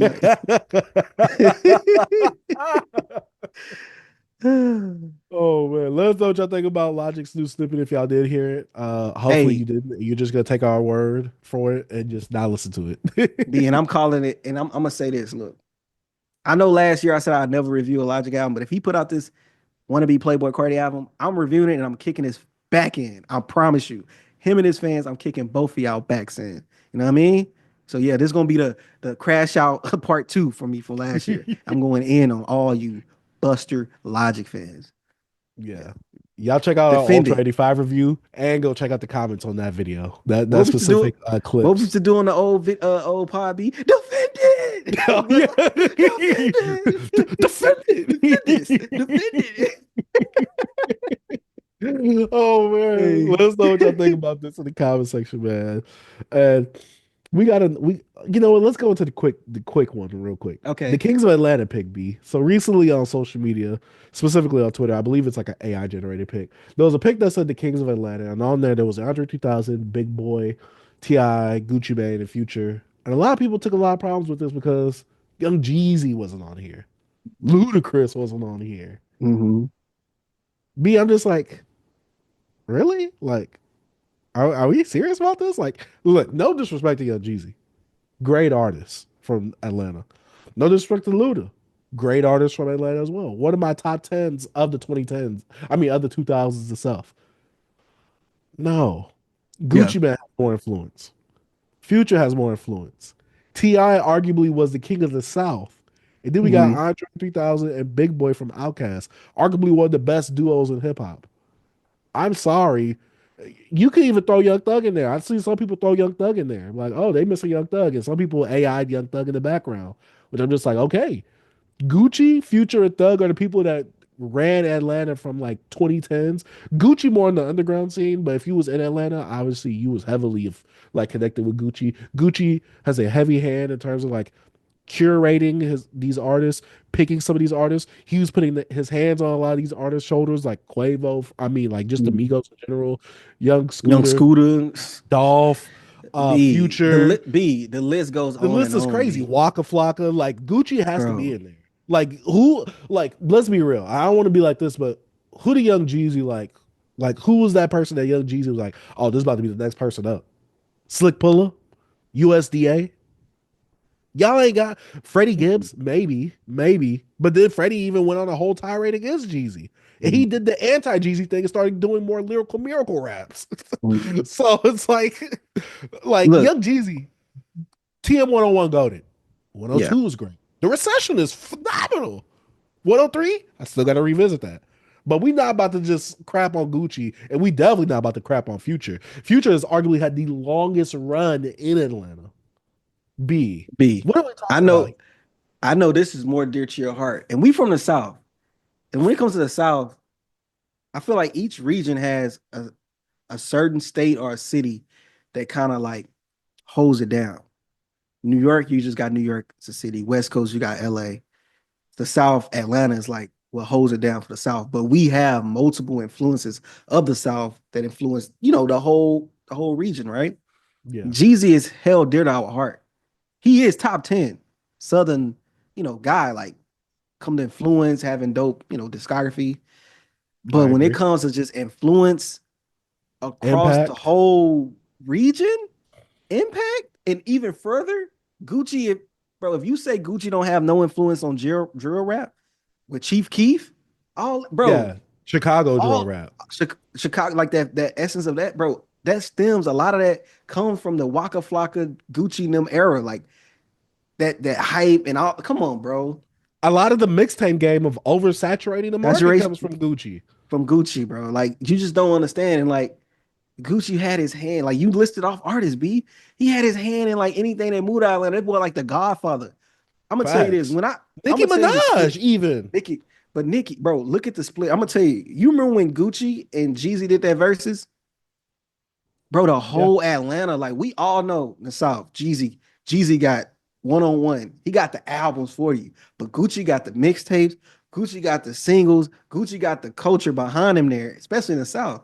Everybody on the timeline that's from the South riding with Gucci. Even though we love 101, like I'm like, yo, I love this song more than this Gucci song. But from the fans, the cities, the Atlanta are behind Gucci, bro. Yeah, They gonna be behind Gucci. I remember 21 Savage, in an interview, 21 Savage, Gucci yeah, baby. exactly. Like all these people, bro. Like 21 Savage even said back then, he said, hey, like you had to choose a side back then. It was either Jeezy or facts. Gucci. He said, I chose Gucci. He said, you bro, could be calling us in the Jeezy back then. Bro, I heard they was like, bro, it spilled over to my school in middle school. Like I remember when So Icy was out, and I remember after the beef, like I remember us, my cousin having the So Icy joint on the Gucci album on CD. I remember all this, and I remember the beef, and I remember like, yo, you Jeezy or you Gucci? Like I remember this, bro. Like it really impacted like the South in general. It's crazy. Like it leaked over down here, and like Gucci is that guy, bro. I got 3 youngers that stay with me. Like, come on, bro. Who he talking about right there? I don't know. Is it the Migos? I don't know who he talking about. You know what I'm saying? But everybody went through Gucci, bro. I'm telling you, he's like the Godfather. Like you had to touch his hands before you was let off or something like that. You know what I mean? Facts. Like, you know how they be like, oh, you gotta check in. Hey, every artist, if you want to get big, you gotta check in with Gucci, especially if you're using that trap sound. I remember just staying up late on YouTube back in like 08, 07, watching Gucci freestyles.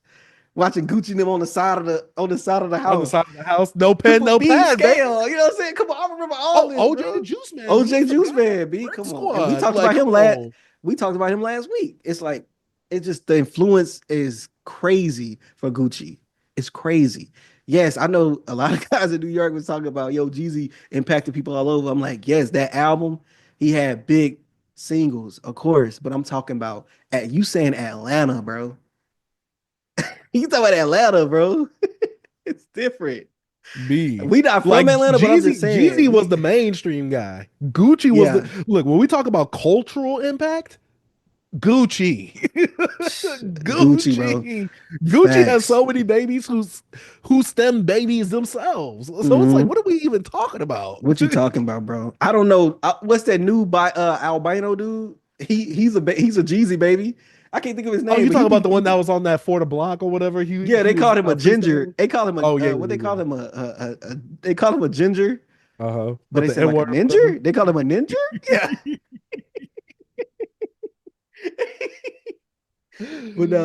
But nah, we love Jeezy, bro. Like, but nah, he if you do, top 7, you put 7 heads up there, you can put Jeezy up there, 7 or 8.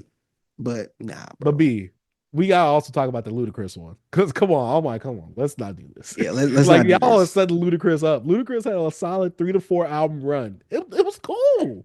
And you love Luda, B. And you exactly. Love Luda. I got it physically. We are not about to compare. Who has Ludacris besides maybe the baby? Who does Ludacris have plenty of babies of? Like I want to know. I want people to start naming them out. Ludacris, one of my top 10 of the 2000s. Gotta say that again. When we have these conversations, B, we gotta put stuff in context, B. We gotta stop the slander on Gucci. Come on, they man. tripping, bro. Who else they wanted to put in there too? It was just Luda really, and Jeezy. Yeah, Luda and Jeezy. They said that those two were missing. I think they said someone else too, but I was like, yeah, come on, what are we doing? Nah. And like I said, they put Young Thug in there, which I'm like, okay, an argument for Young Thug can be made, but it's like I'm not putting him above anybody else in here though. Yeah, so but I don't think he can't. He's a baby of. It's like you got Outkast, you got T.I., then you got the other generation with Gucci, and you got the people from there. Yeah, because I feel like what Jeezy fall under. Like if you say, because Gucci, Jeezy the same era, but I say Gucci have more impact, and then Gucci also touch hands with Future, also kind of a baby, and then Future has his babies. It goes down from Gucci. It's what I'm saying. It's like Outkast funded like the Killer Mikes, the T.I.s, and all them guys, right? But you had the generation of Jeezy. Really, I think Outkast and UGK really made those two. Yeah, they made all that stuff. Yeah, they did. That's why, because that was the South. Like NIE Ball, MJG. Yeah. Like this, when you rep for the South, it's like, to me, I think it's like, you got the Dungeon Family with Outkast, Goody Mob, UGK, and like A-Ball, MJG. They was like running that region. Like, No Limit as well. Can't forget about No Limit. Like, so. What about Cash Money too? But I'm talking That about kind of came around you like could late put- 90s though, you could- right? They Late was 90s. they was like more like early 2000s. But I'm talking about late Yeah. 90s. If you go to the top 3 in the South, even Yeah. Ghetto Boys, but they was 80s too. But if you want to Yeah. talk about I like wouldn't count. really I impacted, wouldn't count them. Yeah. I feel you because they kind of rap more like they rap Like West New Coastish. Yorkish, Yeah. West Coast, Or West Coast or yeah, East Coast. Yeah. yeah. Yeah. It wasn't like But like Southern. Southern, but like UGK, A-Boy MJG, and Outkast, Goody Mob, like all them guys right there, that's like the new era. That's the South. That's when the South became its thing. Cause like Yeah. Florida, you had 2 Live Crew, but they was on some other stuff. They was on the You know what I party mean? tracks. You know what I'm saying? They was on the Yeah. party stuff. But when you go if you're gonna put in Tennessee, Louisiana, Texas, and Georgia, Basically, like when we term the coin "Dirty South," these are Yeah. what these guys kind of led. Yeah. These are the guys that led that. Because Ryan Dirty kind of like Ryan Dirty kind of took it, like you know what I Yeah. mean? To me, that's like 'Cause- that's what built trap music to me. Yeah, because trap Ryan music Dirty. evolves from Ryan Dirty, from Mhm. from stuff. Even though Pocket Full of Stones is on either On Too Hard to Swallow or Too Hard to Super Tight. Swallow. Yeah, stuff like that is the stuff that helped inspire the whole generation. They're yeah. like, oh, these guys are talking about selling drugs. Like we're doing this right now. We're in that lifestyle. Like And it we was so at crazy. night selling drugs. Right. I forgot who I was watching, but they was from the South and they was from Tennessee, and they were just talking about how like hearing Outkast, UGK, A-Ball MJG, and all these guys, yeah, them 3, and like even No Limit. It was like, man, it's crazy. Like it's rappers out here that sound like us, like from the Southern slang. You know what I mean? Not rapping as fast or something like that. You got Outkast a little different, but it's like they still had that Southern drawl. Like it bring you in. But like, come on, bro, y'all gotta understand. I know New York.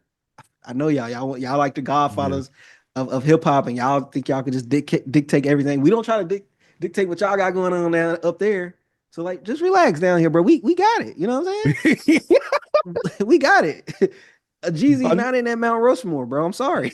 Hey, I'm sorry. I know we was kind of having this conversation. You want to bring it a bit on the show, B, about how I said I think Gucci is a better rapper than Jeezy. Oh, I said Jeezy got more quality bodies of work, especially as he's grown with his music and grown as a person, especially as a rapper. Thank you for bringing that up because I totally forgot. I think Gucci is a better rapper though. B. So you think? I think Gucci is the godfather of trap in general, but yeah. So you think Gucci's a better rapper because he rapped over versatile varieties of production or tried different flows? What you think? I think rapping in terms of like being a bit more creative with some of the subject matter, being a bit more creative in the terms of describing certain things, using slang terms, incorporating so many things, but also like not necessarily going into other people's world, but like bringing other people into his world. But so also, Gucci more of a tastemaker. I think Jeezy's a better rapper. I think Jeezy brings out better songs, and I think he has more things he has more like he have more lines that stick out more technically to me. Even though they probably not, oh, this is a crazy bar. Like he'll be like, my boys don't sell soda. I mean, my boys don't drink soda, they just sell Coke. Like how he could say that on a bar, like, oh, we all strapped up, and I ain't talking seatbelts. It's like certain stuff that Jeezy can say and bring you in. And like Gucci, he like, what's a Gucci bar that stuck out to me that I could think of at the moment, like a line or something. I can't even think of none. I'm bad with lines. But I'm saying, but he's all over the place. Uh-huh. You know what I mean? So I get what you mean. Remember, I said like Gucci, like Jeezy comes out with better quality, like projects and works and stuff like that. Like his sound, to me, Gucci is a lot more grittier or dirty. But I don't think he's a better rapper. Gucci not rapping next to Jay-Z. I don't know, me. I don't know. Come on, Jeezy. Gucci not rapping next to Andre. Like he got Lil Wayne on the track but it's like it ain't the same. Jeezy has more quality. I think he's a better rapper, and he could fit in a lane with those type of MCs, and you don't look at Jeezy like, why was you here? Think about putting Gucci next to some spitterific MC. I guess my thing is like to me, Gucci has more. What's the best way I can say it? Because to me, Gucci is a bit more versatile in terms of like types of trap production. He's more versatile rapping wise, flow wise. To me, Jeezy, he kind of raps. Yeah, to me, Jeezy kind of like he's in a comfortable pocket where he never does anything that's like out of the ordinary for Jeezy. Yeah, it's hard for me to like take I said, that. when he got older, I understand, but like there's some stuff like on Gucci's latest album. greatest of all trappers. There's certain stuff I'm like, Jeezy would never rap this fast. Jeezy would never get in these pockets and flows like Gucci does. Like Jeezy would never get on some of this type of production that Gucci was on. But that don't make him You a know what better I'm saying? rapper though. I don't want to. If I take that approach, I'm gonna have to put that across the board, and then I'll be Okay. like, oh, freaking JPEG Mafia does this, so that makes him a better rapper than Jay-Z because Jay-Z won't rap on this beat. He won't hit this pocket. So it's hard for me to take that angle. I guess because I'm I'm kind of more so taking board. to the angle of trap stuff. So I'm taking Jeezy's trap stuff versus Gucci's trap stuff because Gucci has not grown he has not grown musically as a Jeezy has. Jeezy has gotten way more mature and he has grown with his subject matter, especially after TM 103. Well, really with the recession past that. Gucci kind of stayed stuck in that same subject matter and style. But when we account like for the mixtapes and stuff like that, that's why I'm like, okay, Gucci is besides Trap or Die. Trap or Die is legendary, obviously. Besides that, I think Gucci has exhibited more and better uses or more and better things on his mixtapes than Jeezy has. But in terms of albums, I give you Jeezy. In terms of albums, I give you Jeezy though. It's hard for me to say Gucci's a better rapper than Jeezy. I think Jeezy's a better rapper. Because I think lyrically, they kind of like mostly on par. I think Jeezy, just because he's gotten older, his subject matter has grown. But if you think about his older stuff, Jeezy always had this inspirational, motivational type of music. Yes, sometimes the subject matter is like this. He has story, like what's some storytelling songs that Gucci got? Shooters, besides like based on a true story, huh? Shooters in this house. Shooters in his house. What's that? With Young Scooter. There's some shooters in this house. Where he's I talking said, what about was the him story? him and Is Young it based- Scooter was in the trap house, and they was doing a drug deal, and people was coming in and all that type of stuff, and the police he came. broke down like timelines and like people. Oh, I hear the knock. I don't remember this song. I was saying There's some Jeezy. shooters in this house. It's off of Trap Yeah. God 1. Yeah. But this But is I'm during saying, the era where I will. Oh yeah, I know the will- song then because I know Yeah. that mixtape. But I'm saying Jeezy has like storytelling tracks. Like you got tracks like it's in my head. When he talked about the cop pulled him over. I had I can't think of the name of the song. Soul Survivor. But you know when It's you not turn Soul the camera Survivor. on, B, you start losing a few brain cells. It's harder to remember I sometimes. know. But nah, bro, it's like Jeezy has different tracks, like storytelling tracks. Uh-huh. It's stuff that's more engaging that brings you in. Yeah. And Gucci, like I said, Gucci a tastemaker. He bring people in. He has different production. The production is not as grand as. I agree. You know what I mean? agree. It's like fast food. You know what I'm saying? So it's like Uh-huh. I don't know. Like Gucci, yes, like I said, Gucci has that influence. He take risk. He bring people on. He put them on. And I feel like Gucci is like a sitcom, and like Okay. Gucci is like a sitcom, like that dope funny movie, funny show you like. And I put Jeezy as like he's like that. He's more of a He's a limited series? Yeah, he's a limited series. It's a drama. You know what I'm saying? He gonna bring in some good acts. You know, he gonna bring Jay-Z on here. You might have 150,000. You might have T.I. show up. You know what I'm saying? He gonna have like, but Jeezy got all these recurring roles. These other guys that might grow up to be stars. You know what I'm saying? He give them a shot on this show, this sitcom. You know, they might take off. But like Jeezy gonna bring in the star cast. You know what I'm saying? I don't know. That's just how I look at it. I feel like the package with Jeezy is kind of hard for me to like pin them against each other. Cause I feel like Jeezy, yes, he don't take as many risks when it comes to flows and stuff, but some of the stuff he says, I don't know, he motivates. That's why I'm saying like more out of you to me. See, that's why album wise, that's why I said quality wise, Jeezy has Gucci, because I will admit Jeezy has more quality albums than Gucci. But I'm bringing in like stuff during the trap eras, like the mixtapes and stuff like that. I'm like, Gucci had way more like original songs and original things happening than Jeezy was when he was hopping on other people's beats and stuff like that. Kind of like, oh, you're just doing your Jeezy version of this song right here. And Jeezy's versions of other people's songs don't always work out in Jeezy's favor, because it's like, Jeezy, you're best when you're on your own stuff, not when you try to do someone else's song. Like, I remember him going off of Hard in the Pain. I was like, this is cool. I like the beat on this, but it's like, But yeah, but you know, that was something that was hard to escape in that era. Like you had to rap on other people beat the mixtape. Yeah. But when Jeezy did his albums, the Gucci, albums are better. Yeah, no offense to Gucci. I feel like he got better with his albums, but it was a point with Gucci albums similar to mixtapes. Like it was more original songs, but it was bloated. it wasn't like, it wasn't really something built around it. You know what I mean? It didn't feel like together. It didn't feel So, grand. I get what you yeah, mean. you know what I Because mean? when I'm But listening to like TM 102, like I get it. Like I'm like yeah. there, like in terms of like that feeling of what you talking about with grand, kind of Mhm. like being everything, like really being of quality. I'm like, yo, Yeah. 102 is one of them ones that we don't talk about enough.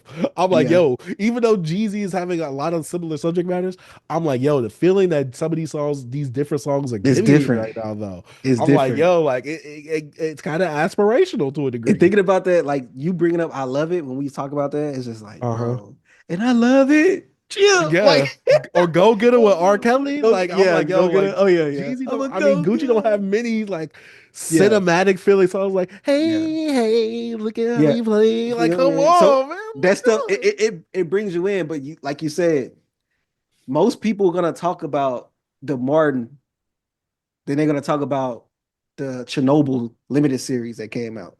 Yeah, Martin was more, Martin is more of a cultural thing. It yeah. was something, you watch every week. Gucci dropped a mixtape like every other. You Hey, know what I'm saying? Like, hey, hey, hey, the bird print too, baby. Yes, yeah. sir. So it's like Gucci has that more of that impact. You know what I mean? So I will put Gucci on that round Rushmore before Jeezy. But when it comes to quality, if it comes to quality and overall like experience with an artist's music, Hmm. they both gave me great experiences. Yeah. Don't get me wrong. Hmm. But I will go with Jeezy because it was like this. Look, I can't think of set by set of each song that was played in the verses, but it was moments in the verse I'm like, okay, I love this Jeezy song. But Gucci will play something. I'm like, oh my god, this song. You know what I'm saying? Like Jeezy has a more substance in this track. It's a probably way better put around song from but then you hear Gucci drop freaking based on true story or something. He's like, oh, this is some ignorant, crazy stuff, bro. But it's Uh-huh. just so Uh-huh. fire. You know what I mean? So it's Uh-huh. like, it's just that impact. Like it's two different impacts. And sometimes it sucks to say, but like when it comes to like drama, when it comes to like violence, that kind of weighs over it. So Gucci influence affected more people. He's more of that cultural guy when it comes to the South, not just Atlanta. Even though this is Atlanta Rushmore, but Jeezy, I mean Atlanta, my bad. Gucci affected Mississippi, Florida, Texas. You know what I mean? Louisiana. Like Gucci was there, bro. So I agree. I I don't know. I agree. think that was a good discussion. We might have to clip that one part up about the Gucci Hey, versus Jeezy. You know what I'm saying? facts. Hey, let us know what y'all think about that Kings of Atlanta pick down in the comment section down Mhm. below, man. The Gucci and Future need to be kicked out. I mean, yeah, Gucci and Future need to be kicked out. Does Jeezy and Luda need to be replacing them instead? Let us know, man. But Yeah. B, I know you was talking about hip hop discourse is dead. Come on, B. Tell me why you think hip hop discourse is dead, B. You don't want to talk about Drake and Kendrick all the time? But it's the Drake and Kendrick, it's the grifters, man. Um, shout out Mm. to shout out to I just found him today. July Jackson, right? Was it July Jackson? Am I July bugging? Jackson, I think. I think. Bro say lames exposing lames. And then I was just like, all right. Um, I clicked the video and he was just speaking on some of the talking heads in the space right now. You got your Curtis Kings, your the company mans, you got Read My Soul, even though he's not as big as the other guys, but he's in that camp. Who else? Who I'm missing? Chilling with Like Moni, Chili with Moni, like deleted. fantastic hip hop. It's other channels that's owned off just like the black creators. This is more also like other skin folk creators as well that's That's out not here. But kinfolk. yeah, but it's not kinfolk. But we're in the black space, and like me, I don't want to take the angle of like, oh, it's black people putting down other black people. No, I'm just talking about the real, like what's going on, and then Well, I and mean, don't we don't hit have me to with worry it. about that from Professor Sky. Because July Jackson said that, hey, he's the first white person you see submit to black people. Oh, all right, that's what I was told you, bro. He tipped when I was saying that, B. He Yeah, tiptoed I was around. saying I'm like, he's giving grace. I'm like, what is this? B. Last week I brought up the dumb and Dom said he should. I'm like, yo, I'm gonna let. I'm like, bro, I don't want to get into it because then it's gonna open up a whole nother can of worms. But I just think that we need this imaginary wall that I talked about earlier in the show. We need to remove that. But I understand. Get your money. This is hot right now. Hate Drake, love Kendrick, booyah. You know what I'm saying? And I see some creators that like to mix it up, but it's this one guy, bro. He actually was on one of the collective shows. I don't know. He's like, his name is like he's a conspiracy theorist dude. All he talk about is like Drake. And like, bro, he's killing it off Drake stuff. Like it's sick. Like even watching a deleted video with him discussing the whole therapy and Curtis King fiasco, he actually put to talk about it. He put Drake. Fans are soft. Like he had to put Drake thumbnail of Drake. He had to put Drake in the title to get off some talking points he wanted to talk about another person. You know what I'm saying? So it's like that's kind of like nasty. That's when you know that this is a grift. We have to talk about something that's going to move the culture. Right now, we at a standstill. If we just continue just talking about this cycle of Drake and Kendrick, what else are we doing? We're not doing anything. We're not doing nothing. I can't go to somebody else's video because I like to grab, conversations from other channels to build around their channels, to build around the ecosystem. Like that helps us. If I talk about your video, you have an interesting discussion. We bring it over here to our fan page. You come over here, it's the same thing. That's just how you help each other build. But if we build a echo chamber and we talk about the same thing, it's in a cycle, and that's not how you grow. We want to be an uncomfortable. We have to be uncomfortable to grow.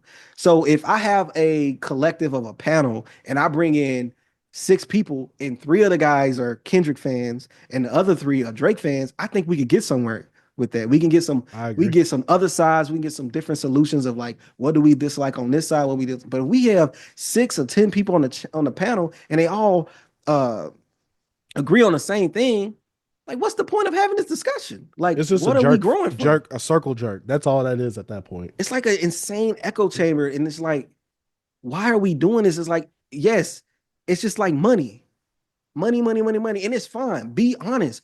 Don't be pushing this culture word, culture. Just say, I'm about the money. Drake give us money. Talking about Kendrick in a good light, give us money. Don't say it's for the culture.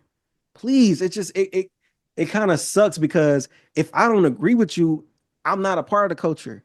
But how much I love hip hop, I can never express to you how much I love hip hop because I like Drake as well. And it's like you could just get shut down from that. And I just don't understand this, and it's not growing. It's not helping us grow. And that's why I'm told you, I haven't been inspired because I'm trying to find different conversations. I'm trying to build on it, and I can't because everybody talk about the same stuff. It just really sucks. That's all they want to talk about, especially, well, I mean, the only people that don't have channels that don't talk about it on actual videos is New Yorkers, but that's because they're stuck in the golden age. So that's all they talk about. That up to 50 Cent and his mixtapes, which is always such a weird conversation for me because I'm like, no, stop. That's one thing. They are in the past. We're trying to get to the future. Continue. You do your thing. It's like everybody just wants to be this weird echo chamber of, okay, let's put these 2 fan bases, they're competing against each other, but then it's like, oh, let's praise Kendrick, but let's down Drake at the same time. Or, oh, Drake did this one bad move. Oh, Drake, is this really a legal win for him? Is this a legal win for hip hop? They're always pitting Drake against hip hop. It's just like, why is this whole new narrative being built? Like, oh, Drake is out here to destroy hip hop. And I'm just like, I'm sorry, but like Drake has been the one person bringing money and bringing new eyes into hip hop. He's been one of those people that not like Gucci necessarily, where he's a cultural tastemaker, but he's like Rogue. He'll touch somebody, get some of their little access, some of their powers. He'll emulate it, but he'll bring a new like fandom to that one thing that he's helping be discovered by him. Shoot, let's think about the Migos and things like that. I love the Migos. Hey, while the Migos was bubbling, that Drake Versace remix helped it bubble a lot more. He helped revitalize Lil Durk's career. Lil Durk blew up. He went shooting into the stars after he got that Drake feature on that one song that Drake had that he never put on that album, CLB.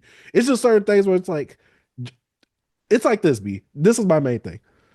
Everybody that says they're for the culture hates Drake, but all the people that they respect in the culture, oh, they love Drake. Think about it like this, B. Is anyone saying that Benny the Butcher is, like a rapper's rapper?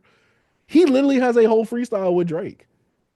The Conductor produced songs for Drake.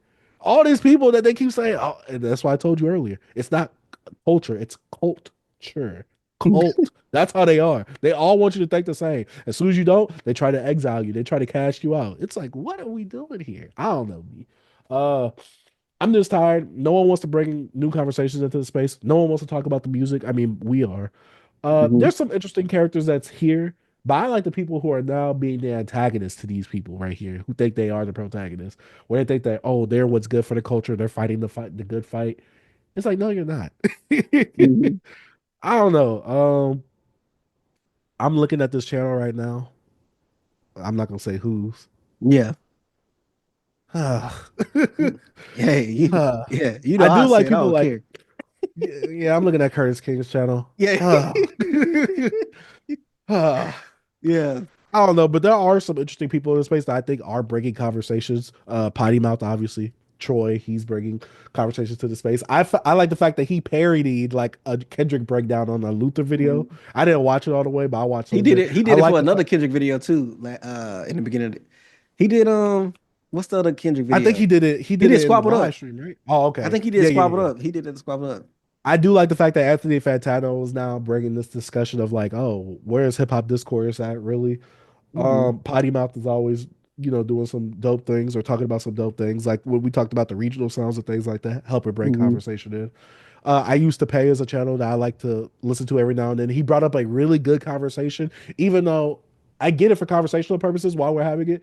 It wasn't like a good argument. Like he was saying, like, oh, where's the free Dirk movement at? Like, why is no Hmm. one saying free Dirk on any of these songs? He was one of the Hmm. most like marketable like rappers in terms of like him touching people like and hanging out with people. He was one of those like he was the best network. That's what he said. One of the better networked artists in recent years. But it's like no one's having a free Dirk movement like the free Young Thug movement. And I was like, okay, that's Young Thug, but I get where he was going at. I'm like, this is an interesting conversation now. I don't think people are having. Like, where is the free Dirk movement? Dirk is in jail. He dropped the album, still did pretty good numbers by being behind bars, but no one's talking about anything about this. So it's like, Hmm. what? I was like, okay, that's a really good conversation. I think I, that's we have I'm right gonna there. look. If I'm gonna say one thing about the Go Dirk ahead, B. stuff, I think the Dirk stuff is a more of like it's a little iffy with the streets with that one. It's a little scarier. And that's all I'm gonna say. If you think I about it, agree. No, I agree. And I yeah, was like, there's because some, you might offend some different people if you say that. yeah, You know what I'm and then saying? So yeah, and then I hate to say it like this, B. I've been watching some Poetic Flacco stuff. Like yeah, I've been liking what he's been doing, even though he's more of a reactionary drama channel, but he he's a does drama cover channel. Yeah, some hip hop content, and that's mostly the stuff I do watch. I'm like, oh, this happened in hip hop. It's that never nigga really thick, music bro. related. Like no homo. Hey, but I I do didn't like know the fact that you. he's trying to carve out his own little drama sensationalization lane. He knows what he is. So I'm like, all right, Mhm. cool. And he's actually talking about different and reacting to different things besides this whole Kendrick and Drake thing. I don't think I've seen a single Drake or Kendrick thing from his channel, which I'm just like, Yeah, all right. I'm like, if he can find things to talk about, he's on the platform No Jumper. You guys can find something new to talk about. God because dang it. he has variety. Because like I said, he's like a traditional drama, mostly like urban drama stuff. So he could Uh-huh. discuss a lot of pop culture stuff. He Yeah. talked about the Breakfast Club, Lauren LaRosa Yeah. debacle. He could talk about all that type of stuff that's going on. A Uh-huh. No Jumper, even in his camp, Uh-huh. the street stuff he talk about. I just don't. Yeah. I can talk about that stuff. I, sometimes I be want to talk about some of the stuff on Let's Have a Conversation, but it's just some of that I don't want to bring to our channel because I was Yeah. like, Oh, I man, completely understand. yeah, that's why I was like, I don't want to bring that street stuff to our channel and stuff like that. So that's why like some of that stuff I don't want to talk about. I'd be like, I just be like RP to this person, but Mhm. I be having thoughts, but I'm like, I ain't gonna say nothing. I ain't trying to Same. bring that. Same. That's why I don't be trying to like put that in the news section like that. I Facts, like, nah, facts. like that big U Yeah, stuff and all that. I'm like, nah, yeah, we y'all don't can want to keep talk. that. Y'all can keep Y'all can that. have that over there. You know what I'm saying? I Yeah, don't want that DJ around me. Vlad's, Trap Lord Ross's, all y'all can keep that. But yeah, Facts. I just think that the space night right now, it needs a reset, a hard reset, B. And we need to start from new. Like the Kendrick and Drake beef never happened. I think that's what we really need. In fact, I'm inciting a challenge right now. For all you people watching that create content that's watching this, go like 2 or 3 months. Don't make a single Drake or Kendrick video unless it's about literally the result of the legal battle that happens with Drake. Don't make a single Kendrick or Drake video. And if you talk about one, don't reference the other. That's my challenge. Mhm. Actually, talk about something different. Talk about the music for once. How about that? B, Facts. when's the last time you watched a channel do an album review besides Dead End Hip Hop? Goats. Just just dead in hip hop. It's some channels here and now and then that pop up, but it's mostly reaction. Reaction. And I've said this literally, and this is why I made a video about the R&B. Is R&B interesting to talk enough? Because like I said, I was looking for the Usher Confessions album review. I was just looking to see like how do you articulate your points on this. Literally everybody. Usher Confessions reaction. I'm like, what the F? I'm like, what are we B, doing here? like I said last pod, the reaction is the new review. It just is. That's why it's just And that it's it. also makes People it harder to have conversation as well because I'm not going to go based off of your raw reaction on the first listen of something. You need more Mhm. listens to really digest the music. And once you have like a really hot take, I want to take that hot take and I want to talk about it. Facts. It's different now, bro. Like we in a different space. We moving in the live stream era. We in the streaming era too. Podcast is cool and all. They still in a good space, but streaming is what it is right now. A lot of people are getting their clips off. They getting their stuff off. They building streaming audience and stuff like that. It's like the new wave. Um, it just I think right now on top of I feel like the music discourse was already down, kind of going a little bit down. I think just the Kendrick Yeah. and Drake beef kind of stumped on it. You know what I mean? Yeah. So it's kind of been in a difficult spot for certain channels. Even like me, I'm dead in hip hop to the go check them out. Anything they put out, even them, they don't even put out mad reviews no more. Like they try to have more conversational things, even though they've been doing it and they kind of got away from that. Like I feel like they conversational stuff was some of their best stuff, but they reviews just took off even more. But they conversation stuff, I feel like that's the real like bread and butter of this stuff and like to help other people. Like you could just have discussions about music and things like that instead of than like they don't want to review it like that. They just like the reaction like ooh look what he's and some of the people don't even the beat sound tough or like they don't even know what they're saying. They just ooh the beat, oh he said oh this and people just like to look at that. Me, I'm not a reaction guy. Like if I look at reactions, it's kind of somebody reacting to like a news clip, reacting to something like a police cam. It's different things like that I react to. I don't actually react to like people talking about music. You know what I mean? Yeah. But I don't know. But who do what do I know? I don't know. I remember in the Fantano video, it was on Mm-hmm. actual like the Needle Drop second channel Fantano when the hip hop discourse is dead or is dying. Someone said tier listing was the death of like conversations being had in music. I think the reaction was the death. The Yeah, reaction, clip farming. That's the one mhm. thing because on TikTok, that's all I see is like, oh, so and so reacting to Playboy Cardi's Mhm. intro to Live by Jordan or whatever like that or Air by Jordan. I'm just Mhm. like HUD by Air, whatever it's called. It was like four different reactions all piled up into one. I also think like, that one channel that used to be like, oh, grandmas react to so and so song, stuff My like that. dad react to this. Me and my Yeah. wife, my I white think the wife, re my wife that don't like hip hop reacts to the Kendrick Lamar "To Pimp a Butterfly" album. Yeah, I think the reaction is what kills like conversation and discourse really being had because Because you're not I don't need to settling. talk. I don't need to talk and give you my opinions. I can give you my initial thoughts right then and there, and I don't have to revisit it again. See, that's the one thing Sean C used to do, but now he just does live streaming. He used to Yeah, do the initial reaction. He used to make the video. Then he would come back days later and give us his opinion on the album after he's yeah. been He done with. don't review no more. Remember, he used to review. Chauncey, he Yeah, moved away from reviews. Um, so like reviewing is it sucks. Like we talked about it last week. Like it's dying. Yeah, also affecting the discourse as well because we have nothing but grifters that want to talk about Kendrick Lamar and Drake because they get money, and it's fine. I'm about money too, but like it's hard for me to do something authentically and actually have a conversation. And it's so much I can say the same thing over and over again. I get tired of it. I just can't move like that. Like that's why, hey, we have jobs too. So we have other yeah, streams of income. I know yeah. some, but so it's like sometimes you just got to get it how you live. We got to do what we got to do, man. If that's not kicking off, can't just talk about Kendrick and Drake. You know what I mean? Because B, I don't think me and you could just do that, No, bro. I We don't even can't do like that. talk. Look, I don't even like talking about it in real life like that. So Facts. there's so much other music I'd rather talk about. Like True. there's so many times where I went to one of the guys I was cool with at work today. I mean the other day. You just said New Kid Carson? Nah, bro, you feeling it? I'm over here describing the Yeah, album yeah, and how I'm feeling about it. I'm like, see, no need to involve other artists. I'm talking about other things right here. yeah. But I was thinking about B. I was like, man, I might do this with B. I was like, what? We should have like an underground month. Like, I'm not into the scene, but just have like a month. Like, we just review and talk about underground rappers. I like to get new to something, bro, because I'm like, I guess that's something new that we could talk about. I'm talking about the underground of like the King Carsons and all them guys, like Oh, you the talking about freaking the young this, yeah, underground, like like the Sid. Bottoms and I'm talking about like Summer, Sid Vicious and all them, not Nine Sid Vicious and Vicious, all but those, Nine Nine Vicious, Vicious. all them guys. Because I'm like, what else?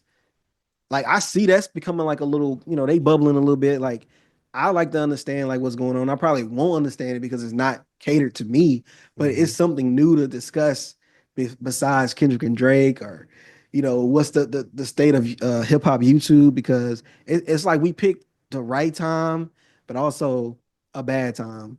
You know what I Yeah. mean? Because if at the start we had me and you that's like, okay, we think Drake gonna win, and are like, oh, I'm a be, more objective. Like we objective guys. So we was already at the bad point. If we would have put like a pro Kendrick video out, I think we could have got like mad subs in that time. But Mhm. none of our videos about the beef was like pro this person, negative this person. We was just either been going for like Drake, or I could been like having some points about Kendrick, or we both was like speaking objectively about both of the artists. And it's like people in the comments like Drake Glazers or blase blase blah, this like that. Like, are they be like, uh, y'all not sucking Kendrick's weenie? So Hold up, B. Sorry, guys, technical difficulties, but yeah. Music discourse. dead. It's yeah, it's in the worst place it's probably ever been. At least from what I've seen. Mhm. Obviously, I'm not going to talk about the Jay-Z and Nas thing because one, that was during the Flintstones time age. So yeah, I'm not talking about that because I wasn't there. But we go on to the last topic, B. Erase an artist's whole discography that wouldn't affect you. You said this was inspired by the Joe Budden podcast. Yeah, Go they have a shine a little they light had on a this. yeah, they had a little segment. I think it was on the last episode, but they also spilled over to their Patreon because I am a Patreon member still. And sometimes need content to watch, listen to. They was discussing like different artists. Like I think it came from Joe Budden being at a barbecue or something like that with Mary J. Blige, and he said Mary J. Blige was just crapping on all type of like hit songs. Like, oh, this sucks. Like blah blah blah. I don't like this. And he was just asking them guys, the guys on the show, hey, what albums you don't like? It made me think about, okay, what artists that you don't like that's legendary that people love that you could just erase their whole discography and like it won't affect you at all. And I was like, man, I'm gonna ask B that. I wonder who he'll say.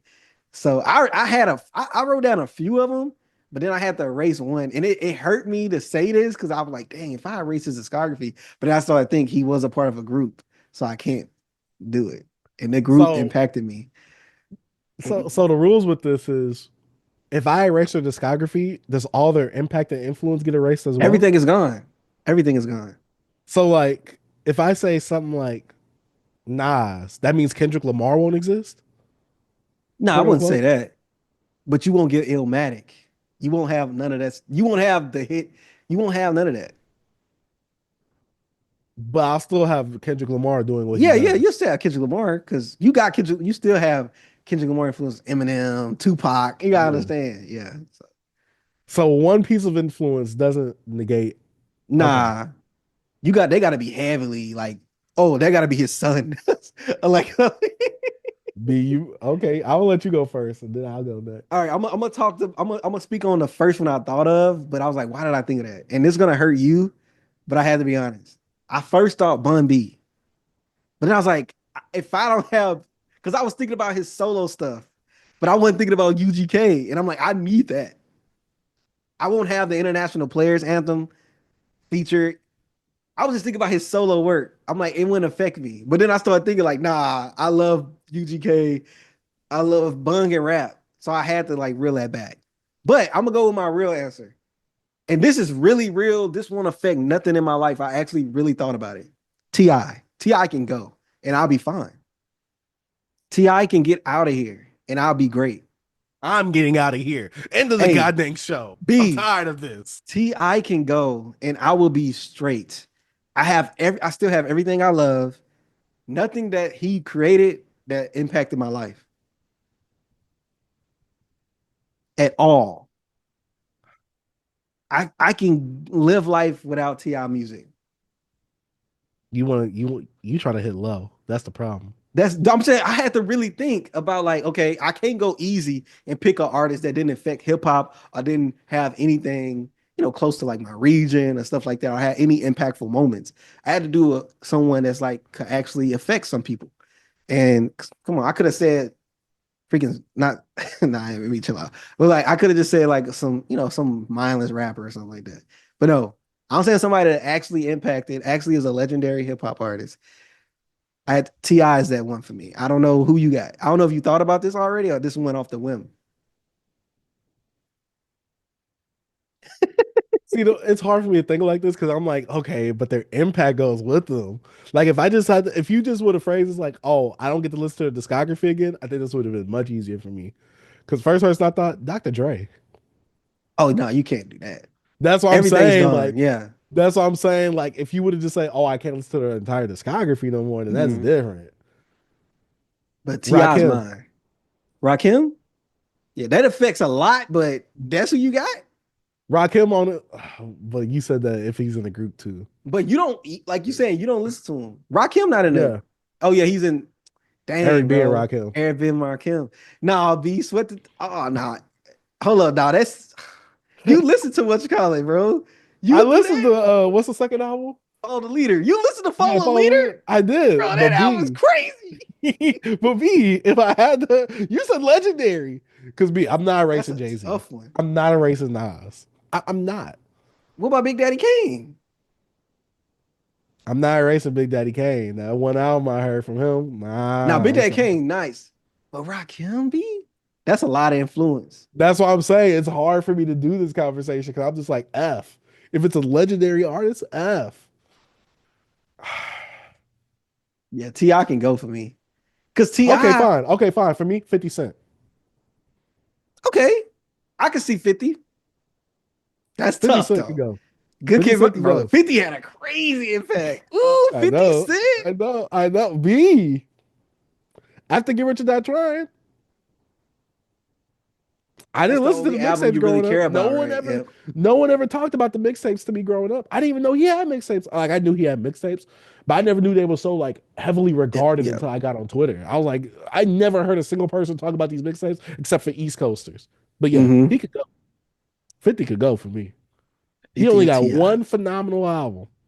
And besides that, Massacre, Curtis, Before I Saw the Stroke, come on, man. What are we doing here? So, if you put T.I. versus 50, who you think mean more? I wouldn't mean more. Who you think had a bigger impact on hip hop, T.I. or 50 Cent? Bigger impact? I think bigger impact 50. But I think in terms of like longevity, career, musically, obviously, longevity and career, obviously I give it to T.I. Even ability, I'd give it to T.I. easily. Think T.I.'s a better rapper? I think T.I.'s a better rapper. I think T.I. has a better discography. I think T.I. has way better longevity than 50 Cent in the music.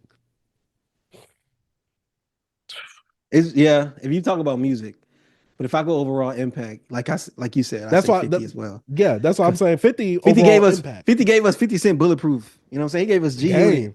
Yeah. Freaking T.I. gave us a coup and PSC or whatever they see now you being disrespectful. He gave us Young Dro. You being disrespectful. I was probably just say G Unit or anything. Like, oh yeah, G Unit. Shoot. Nah. I don't know. I can't get rid of 50. T.I. Get out of here. I'm trying to think of another one, B, and I hate to say it like this. Oh, let me look at my list real quick. I think I have them. I don't want to be disrespectful like this, but talk about it. I'm gonna go one that's gonna spice things up. What Dom say? We need to give more hot takes. Diddy can go. Diddy? Boy, get out of here. Diddy? No Biggie. B, you bugging. You bugging. Get out of here. No. I had Busta Rhymes. I had E40. B. Oh, it's Fat Joe then. Fat Joe easily for me then. Look, this one right here that's going. If some old heads or anybody hear this one, B, you might not see me next week. Public Enemy can get the out of here, boy. But B, we won't have Flavor Flav for the love of Flavor Flav. We won't have. B, I just can't. I love New York. B, I try to listen to Public Enemy. They got some songs I like, but I can't It's a lot of noise, B. There's a lot of noise. And Chuck D. Fight the power. Fight the power. Another one. Another son. Fight the power. Get that out of here. I'm sorry. It's a lot of noise. Okay, I get that one. Bomb Squad. I do like their first album though. First album was cool. That's Martin Luther King if he rapped. Boom! I had a dream. I'm really sick with it. Yeah, get that out of here, bro. Had a dream ass speech raps, man. I gotta think about artists that are legendary. What do we consider a legendary? You know, impact, cultural impact, regional impact, you know, hits, you know, things like that. That's why I named like is Busta Ja Rhymes. Rule? Is Ja Rule a legendary? But you know, nobody really would care. If like people would just be mad, like, dang, we can't see 50 destroy him. I try to think of who. Hey, else. Ja Rule would have loved legendary? the 50 if he was gone. That's true. But nah, I put more blame on like on the feds than 50 taking down Ja Rule because they did have to put a lot of their resources towards that case. But yeah, I don't know. I just thought that was a really fun discussion, bro. You trying to think of some more people? I had a list. I'm trying to think of somebody else. Give me another one, B. Give me another one. You heard me say Busta Rhymes, right? Yeah. You know what I'm saying? Like you going easy right now, B. That's an easy one. So you gotta say somebody like me, Diddy. Nah, Diddy. That's blasphemy. Like you can't say Diddy. I love this person, but I don't know how this affects you. DMX. He got 2 solid albums. You might as well just say Irv Gotti could go at that point. Yeah. But nah, those are only really the guys I think I can just think of that's off my hip. You know, I had Bun B, but I had to nig on that one. Yeah. Because I was like, dang, no UGK. Next time, please. Be respectful. I was like, no UGK. Exactly. And you got to think about the influence that UGK had. So yeah, then I started thinking about, you know, International Players Anthem, like Bun B verse, crazy. Like, excuse me. All them verses was insane on that. Like, so I don't know. Yeah. Please don't be disrespectful next time. Yeah.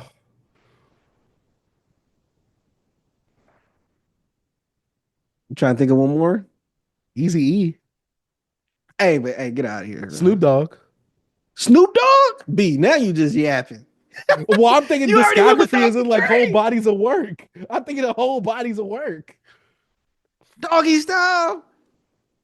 I can get rid of that. I love it. I love it. Easy does it. Just last week when I'm singing Will Smith. I woke up quick at about noon. Just thought that I had to be in Compton soon. I gotta get up before my day began. Before my mama start about my MC friends. Red. How about that? Oh, come on, bro. That's easy. Oh, but you said Busta Rhymes though. I said Fat Joe. Busta Rhymes and comparing him to MC Ren. You're disgusting right there, bro. I woke up quick. Let me see a legend. See, this is a thing. Oh no, because his influence. I was about to say Eminem, but his influence is too crazy. What about what's another one? 6 a.m, police at my door, fresh Adidas sneakers on my bedroom floor, out the back window, I make my escape. I ain't even got a chance to grab my old school tape. You know who that is? That's Ice-T. I knew it. I about to say Ice-T and Run DMC got there with them old flows. He said them old flows. It's not an old and dusty. B, I'm sorry, but I'm trying to think because like who did they influence? See, that's the problem. I'm trying to look at the tree and trying to cut the whole tree off. Ice-T popularized gangster music, gangster rap, and West Coast. I can't get rid of Ice-T. Without Ice-T, I wouldn't have no Freddie Gibbs. Yeah. We got Schoolie D in Philly actually invented gangster rap. But Ice-T heard the song, he knew the song, he popularized it. But the home of gangster rap really Philadelphia, B. But I don't know. It just just some thoughts, B. You don't have to. I'm trying to see. I'm trying to push the boundaries, B. I'm trying to push the boundaries with you. Said Diddy is wild. Yeah, Diddy's then a I remember nasty Diddy man, but did help he help gave us do great. See, He I gave wasn't us even great counting that music. in. Look, me, I wasn't even counting that stuff in. Him being nasty didn't even factor into why I was getting rid of him. That didn't factor in. I'm thinking about the music. Bro, think about the music and not the allegations. Me, when I think Diddy, I think about the music. Oh my God. I Ah, don't know. You can't think of nobody else? man, B, it's some see, people you don't care about. I'm surprised you didn't say Slick Rick. But see, you talking about storytelling and all that. B, I told you, it's the problem with me cutting the tree. I got to think about all the branches that tree grew. It's fine. It's just So some we people still have you just, storytelling then? I think you'll still have storytelling, but I'm just Okay, saying then boom, Slick Rick. Slick Rick's one of them. I was just thinking if you would have said someone like Dr. Dre is like, that's blasphemous, bro. Like, that's insane. Like, do you know if you get rid of Dr. Dre what you don't have? Like, that was just what I'm saying. Like, that's insane. P. Okay, fine, Diddy, B. Slaughterhouse. How about that? come on, see, that's easy. Get them out of here. I still got Royce the 5'9". They just didn't make a groove. I still got JoJo Button. You know what I'm saying? What's one of my Come favorite on, Joe B. You lines wasn't gonna is cry about Crooked Eye if he wasn't gonna cry about King Cricket, you mean? Joel What? Ortiz. What's my favorite Joe Budden line from that freestyle? Both parents broke, but she come for money. That line was hard to me, bro. When I was a teenager, I was like, "Ooh, that line is still hard. I don't care what no one says. That line is it's still hard." But I was like, when I was Yeah. a teenager, I was like, "Ooh, that's crazy." Okay, I'm Both thinking parents B. broke, but she come for money. If we got rid of Kid and Play, who would we not Man, have? we ain't getting that ain't nothing. We just getting rid of good movies. That's it. Oh, okay. Yeah, we get rid of him. I can't get rid of Ice Cube. I can't. Oh, He hell he made no. Friday. He made America's Most Wanted and Death Certificate. Uh, this is hard. So you can't think of like no other artists you just do I'm not trying to care think about. of who we consider legend. Okay, so see, this is the thing. I was thinking Nelly, but I was like, I bought Nelly. Get him the Like, hell out of Ne- here. What we gonna I'm need from thinking Nelly? Nelly's Nellyville. Nellyville and Country Grammar are like pretty Nelly can hard. get out of here for me. I never really was appealed to Nelly. Ludacris, get the hell out of here. Okay, see, now Luda you did being nothing. disrespectful. See, now you being disrespectful. Luda don't do it for me. You might as well He get don't. Chingy out of here. I like Chingy album, but I like a Chingy album more than I like the Luda. Chingy, why your eyes so chinky? Is it because See, you've been smoking that? See, this being blasphemous right here. I'm trying to think of somebody else. B, this is hard. Pause. Hey, I got some legends that can go, B. Who else? See, I didn't Nah, know that we had to cut the whole tree off and all the branches go with it though. That's the hard part, B. That's the hard part. but if I don't say that, it's bringing some Okay, type fine of then. like Beastie Boys. get them out of here. Okay. Trying to think of That's somebody easy. else. Hey, gatekeep. Hey, Vanilla Ice, Eminem, Mac Miller. Get them all out, B. Let's make this coffee black again. No more cream. No sugar. No sugar. Y'all Oh, sweetened it up too much. F. I'm trying to think of some legends. They say, man, I'm telling you, bro. Some people say, I like my hip hop like I like my drugs. White. Hard and black? Oh. No. Oh, I was like, you burning the crack. I was saying that's what the white boys be saying, boy. I'll never forget this Reddit comment I saw, man. I wanted to make a video based around it. Where a guy said that in the next 10 years, the white suburban rapper would be the norm. I was like, wow, Oh, I think we talked about this on here before.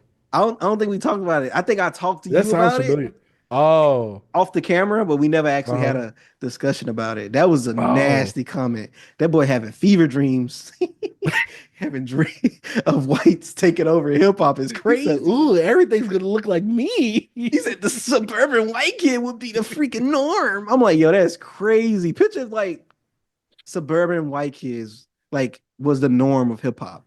Like, where's the soul? Where it's gonna be like it's gonna be insane. I can't even Well, picture it nothing wouldn't like be that. no soul. They don't like that old unk-ish, remember? Oh yeah.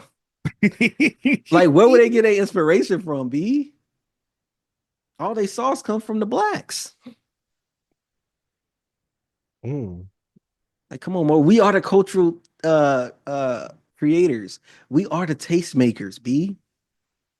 Yeah, we the curators, but We they the the mainstream oh maker. That's what so they are. we the curators and they the funders. They fund. They got, you know what I mean? They got, you know what I mean? The fundraiser. Uh, Speaking of dang this. fundraisers, nah, I ain't gonna go into that. That's not Yeah. hip hop. Wait. It's some stuff that happened in your neck of the woods. Oh, you talking about? Oh, I know exactly what you're talking about. I watched a video on that the other day. I know exactly what you're talking about. Yeah, that definitely is not. We gonna chill on that. No. Yeah, facts. You know what happened when we brought the race bait over here that time, bro, with the Trump and remember that hip Which hop and Trump discussion, oh the yeah, because all FBA the discuss. people you talking about the Fat Remember, Joe remember I thing. brought the Fat Joe stuff over here, and I did the Donald Trump Uh-huh. one. A Uh-huh. lot of people came over here wilding, bro. And he was like, "This is what you Well, wanted," and I was like, "Yo, see, this is what I don't be. We can like." I'm telling you, I was thinking about just starting a whole another YouTube and just be wilding on everything else. And you like just called it you just called it and we contrarian. and we just talk, no, but I'm just saying we just talk about other stuff besides hip hop. But Uh-huh. bro, I don't know if I want that type of smoke. I don't know. I'm in Hey, debating. that's I don't know if you hey, want to do it. I don't know if you want hey, to do it. hey, that sounds a bit interesting. That sounds a bit interesting. Hey, we had to talk our show about that one. I've been thinking about it. I was like, we could just separate it, make another other something other under beyond. We just talk Uh, about everything else. You know what I'm saying? But uh, I was like, because we talk about that, we getting a whole other people over here, boy. They gonna we got to be Republicans, be be that's what we about to do. nah. I don't want a right wing grift. I'm objective on everything. But I'm Nah, just be saying, right. The grift. That's what everybody else does in this space. Let's go to another space and grift. God dang it. oh boy, they gonna say, oh, they're not like them the other ones. They the good ones. Well, I was like, nah, I was like, man, we can talk about it. We can talk about it. But That's yeah. funny.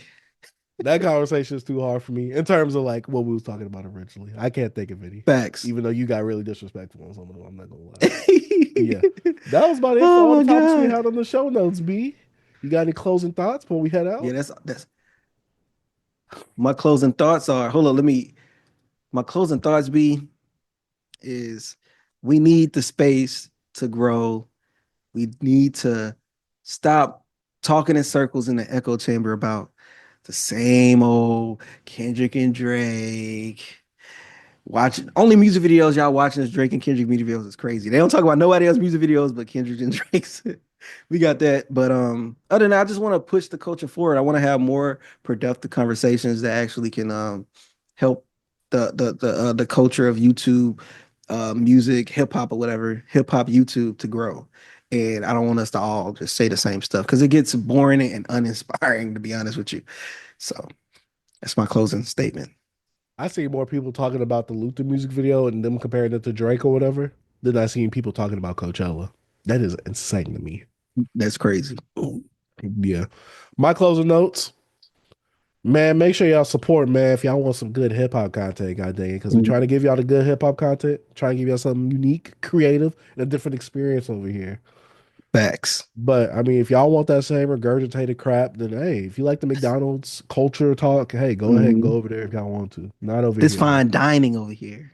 Facts. We giving y'all quality. This is a Facts. niche taste right here. Not everybody gonna like it. Hmm. But yeah, It's I think that's acquired about taste. You know facts. what I'm That's about saying? it. Hey, before this, shout out to my boy RB Reyes because one, he gave me the topic of the Kings of Atlanta thing, but also, hey, look, Yeah. we had to scoop up that B.O.B. That B.O.B. Yeah. divider. I'm just saying, so I got a high. I got him on a high right now. Oh, he Plus got this it month, too? Reyes yeah, got it? because I sent it to him. I said, hey, yo, cop. And as soon as I Yeah. got done like actually buying it, he said, just bought it. I said, yeah. I was like, yes, sir. Yeah, I was like, yeah, we had to get it. It's a he. But yeah. Besides that. I'm just happy that a lot of my vinyls going to start shipping this month. I got a good amount of pre-orders that I put in. It's time to get them bad Boy, boys to the boy doorstep. building the vinyl collection back up. I'm gonna do a little something. I've been buying in cassettes and CDs lately. I know. I got a few CDs coming in. Oh, CDs? Yeah, I've been buying CDs and cassettes. I kind of been Have getting you away getting from them vinyl. signed or whatever? No, I'm just buying them. Just Why are you different. getting away from vinyl? Just because the cost, CDs and cassettes are a little cheaper, and it's just a different form of media. So, just I already have rebuilt vinyl collections. Kind of want to dive into different media now. So I'm gonna do cassettes, build up the cassette and CDs, and then I'm gonna go back into vinyl. But I know what vinyl I am buying. I'm saying it here. Mike just Mike just Mike just put out a sneak peek of his vinyl for Showbiz? the showbiz, and I like that cover art. I was like, "Ooh, yeah, I'm getting that. Yeah, I might have to as well just to support. Yeah, I'm getting that Yeah. for real." But yeah, that's all I had. B. Yeah. That's been another episode of Beyond Beats and Culture. Make sure you hit the subscribe button and like the video if you haven't already. Check the description for all of our social links and the artist submission. Doesn't guarantee you'll get a review, but hey, you can't be soft if you do get one. But yeah, my name is Chase the Dark Sage. I'm T. Peace. Peace. Man, shout out to Beyond Beats and Culture.